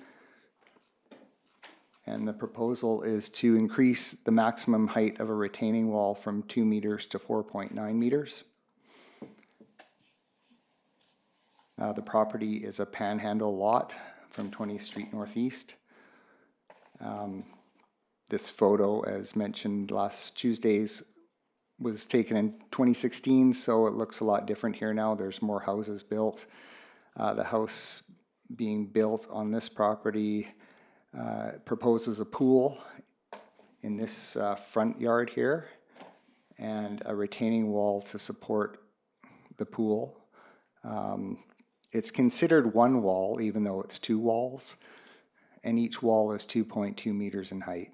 Because of the proximity of the 2 walls together, it's considered one wall. There's photos of the wall in your package, and it has to be designed by an engineer, which it has been. This is all part of the building permit application. Staff does not have any safety concerns with this because of the engineering review. Property is constrained as well because of an agricultural land reserve covenant. It actually was put on by the city subdivision due to the proximity of the ALR boundary directly to the east. But as a result, based on the scale of the house and the want for a pool, it kind of pushes everything westward. And there has been some correspondence that has come in over the last day suggesting that the owners should install some planting and vegetation within the rocks or within the 1.2 meter buffer between the two walls. So that's being suggested by some of the neighbors, including this neighbor here and a neighbor across the street. I think over time, eventually, this lot here, there'll be a house on that. So I don't think visibility of the wall from the street will be all that great. And I don't know the practicality of actually planting vegetation in that structure. Great, thank you very much. And council does have the letters from Craig and Shelley Massey, who live next door and across the street from Brian and Pat Casa. I'll open the hearing and I'll call 3 times for input. I'll ask if the owner or developer would like to speak first. I see Mr. Arsenault's in the audience. If you'd like to come forward, Gary, please feel welcome. Anything you'd like to add to the Director of Development Services presentation's welcomed. Hello, everyone. Do you need my name and address and all that stuff? You know where I live. I own the lot just directly below. Like Kevin says, eventually someday, well, I hope awful darn soon. I've got a giant pile of rocks on there. If you look at can you show the cross-section there, Kevin, please? Yeah. The concern about seeing a rock wall, what it was before, you see that dotted line going up, that was the previous, that was solid, the dotted line at an angle cutting up into that was solid rock all the way up, as you can see from the old photographs, aerial photographs. So what people used to see from the road would have been a big rock knob there. Now it's all been blasted out, and the rock is on the lot below that we want to build on. There's a giant pile of rock there that we piled up to build the wall. I didn't know I was going to need this variance, so once Morris informed me, oh, it's too high, so that's delayed us by almost 4 months. And we piled the rest of the rock out of that hole out on 2 acres of my alfalfa field, which has got the ALR mad at me. So I've got to get it off the field as soon as I can, and it's for backfill back in around the house again. So we can't do anything until we finish this wall. So that pile of rock that you see down below on the right there, that's what they're going to look at for the next 10 years if I don't finish the wall, on the right side of the wall there. So the wall is actually going to be a lot lower than the amount of rock they looked at originally. We have other walls in the development. What we've tried to do is recycle all the materials in that whole subdivision that we've had to excavate. So we blasted 3 roads, 7 building sites, and then we did all that probably a kilometer water line off-site, almost, in 850 meters of storm and sanitary. And all that fill that we took out of there, we piled on my property. And rather than haul it, truck it long distances away, we've used it to terrace all the lots. We've used all the rock we blasted. So now all the lots are level, so people have flat yards. And there's still 9, this one plus 8 more lots to build on. So we'll use the rest of the soil and the rest of the rock there, hopefully. And then, of course, leveling it off enables the water to penetrate instead of running off as well. So and as far as the planting green on there, what the owners are planning to do is plant, it looks like it's really high, but it's 8 feet tall there. And then it steps back. If you show that cross section there again, please, Kevin. Of going to the strength of the wall, like it's over-engineered to the nth degree there. It shows it says 18 inches of rock behind the big rocks. Those big rocks, some of them are up to 6 feet long, and they tie back into it. That small area that shows that it's 18 inches, well, it's actually about 4 to 6 feet thick. So that wall is about 12 feet thick or more of crushed rock. So the geogrid's, and it's tied in every 4 feet. So that I'm wanting to make sure that we put however big a pool you put on, you're not talking about a very big pool, but it's pretty solid. So, and then at the top of that wall, they want to put planted shrubs. So everybody in that subdivision has taken a lot of pride in their development. If you've been up there lately, the landscaping is coming along really nice. So I anticipate what they would be doing would be making it look appropriate like the rest of the subdivision and landscaping as well. Great, thank you very much. Council, do you have any questions regarding this variance for Mr. Arsenault? Councillor Flynn. Yeah, so just while we're on this cross-section, where the little arrow is, can you just move it over to the right? My right? Yeah. No, not that far. Just to the next ledge. So that is the top of the first part of the wall? Yeah, it's actually back further than that, but a little bit. Yeah, approximately, yeah. And then it goes up again, and that's why it's... Steps back 4 feet and then up again. Up again. So my question is, you said that the homeowners are going to plant some type of vegetation. That would be at the top of the wall? Yes. Yeah, I don't know what they would do in the middle. What they would have to do is probably use pots or something, because it's all rock. Yeah. So they'd have to use pots and drip lines or something like that. But the people across the road, the people on the side aren't even going to see it. The people across the road, there's going to be a house there, so they're not going to see it either. The neighbor across 2 lots over to the south, Bob and Martha Moore, in that house there, their wall is a lot higher than that behind them. Okay. And they love it. And they're, you know, doing whatever they want on their side, but they're on the bottom side of it. But it's tiered back a couple more. The alternative could have been is we could have just done a slope like a lot of the people have done in there. Instead of the second stack of big rocks, we just slope it back at a 1-to-1 slope, and we don't need any permit for that, and just put crushed rock on it. But it wouldn't be structurally as strong for people to put a pool in there. Any other questions, Councillor Flynn? No, thanks. Thank you, Mr. Arsenault. We'll call you back if we have any other questions. Appreciate it. I'll call a second time for people in the gallery if anyone else would like to speak to this variance.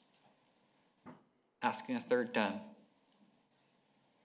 Council, any questions you'd like to ask either the owner or staff before I close the hearing? Seeing none, I'll close this hearing and we'll reconsider the variance motion.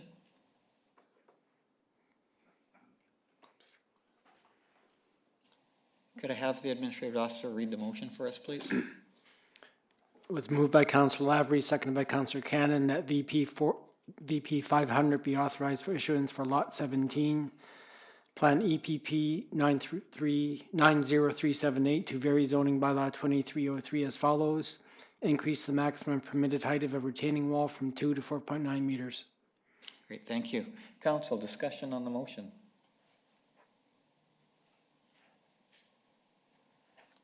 Okay, seeing none, I will call the question. All those in favor? Passes unanimously. Thank you. We'll move forward to our statutory public hearing. Prior to opening the hearing, I'll just read a public statement, which is part of the Government Act that must be read. At this public hearing, anyone who believes their interest in property is affected by these matters will be given a reasonable opportunity to be heard or to present submissions to council. If you wish to speak concerning the proposed bylaw, please approach council and begin your presentation by stating your name and residential address.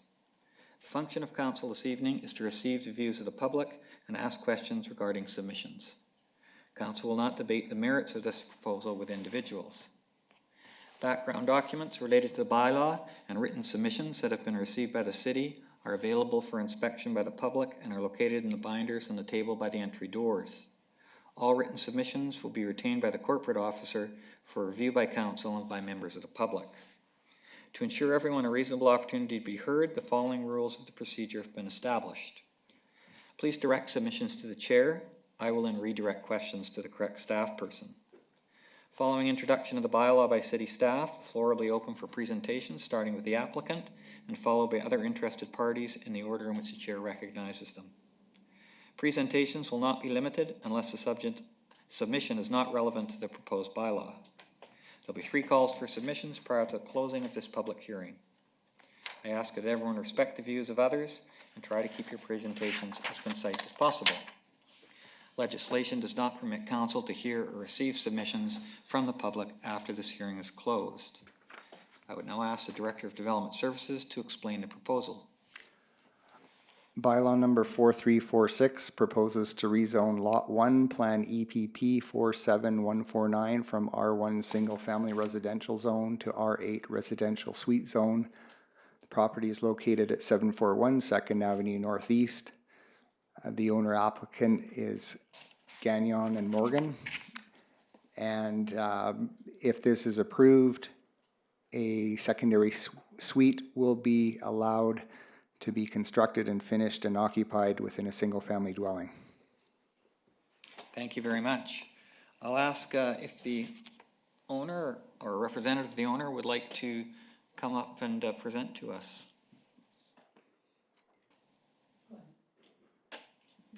You don't have to, but if there's something that you would like to add, you're more than welcome to.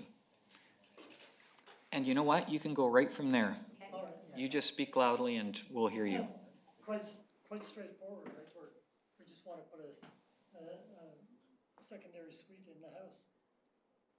And I don't know if I get anything else to add. Terrific, thank you very much. Does anyone have a question for the applicant?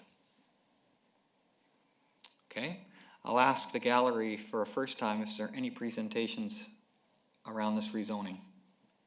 Asking a second time. Asking a third time. Council, do you have any questions for the applicant or for staff at this time? Seeing none, I'll ask a fourth and final time.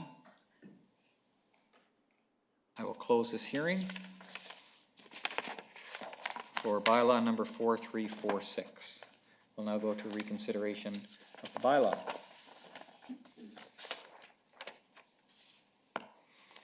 So City of Salmon Arm zoning amendment bylaw number 4346. And we'll get that up on the screen. Do we have a mover for that motion? Councillor Eliason, seconder. Councillor Cannon. Council, discussion on the motion. Seeing no discussion, any comments, Council? I will just say I think it's a perfect place for a suite and support the motion. So what? All those in favor? Any opposed? Carries unanimously. Thank you very much. Question and answer period. Is there anyone in the gallery who has a question that they would like to ask council at this time? Come forward to the microphone, please. If you don't mind stating your name and residential address for our secretary, and we'll do our best to answer your question. It's Ken Deemer, 721 2nd Avenue, his neighbor. Welcome. But I was just wondering who looks after the city or the street lights? Okay, appreciate the question. I'll ask the Director of Engineering and Public Works. We do. Ours is burned out. That right across the street? Right at the end of my driveway, yeah. We'll put it on the list. Okay, thank you. Thank you very much. It's the easiest question we've had today. Any other questions from the gallery? Okay, we need a mover to the motion. Councillor Elias and Councillor Cannon is seconding.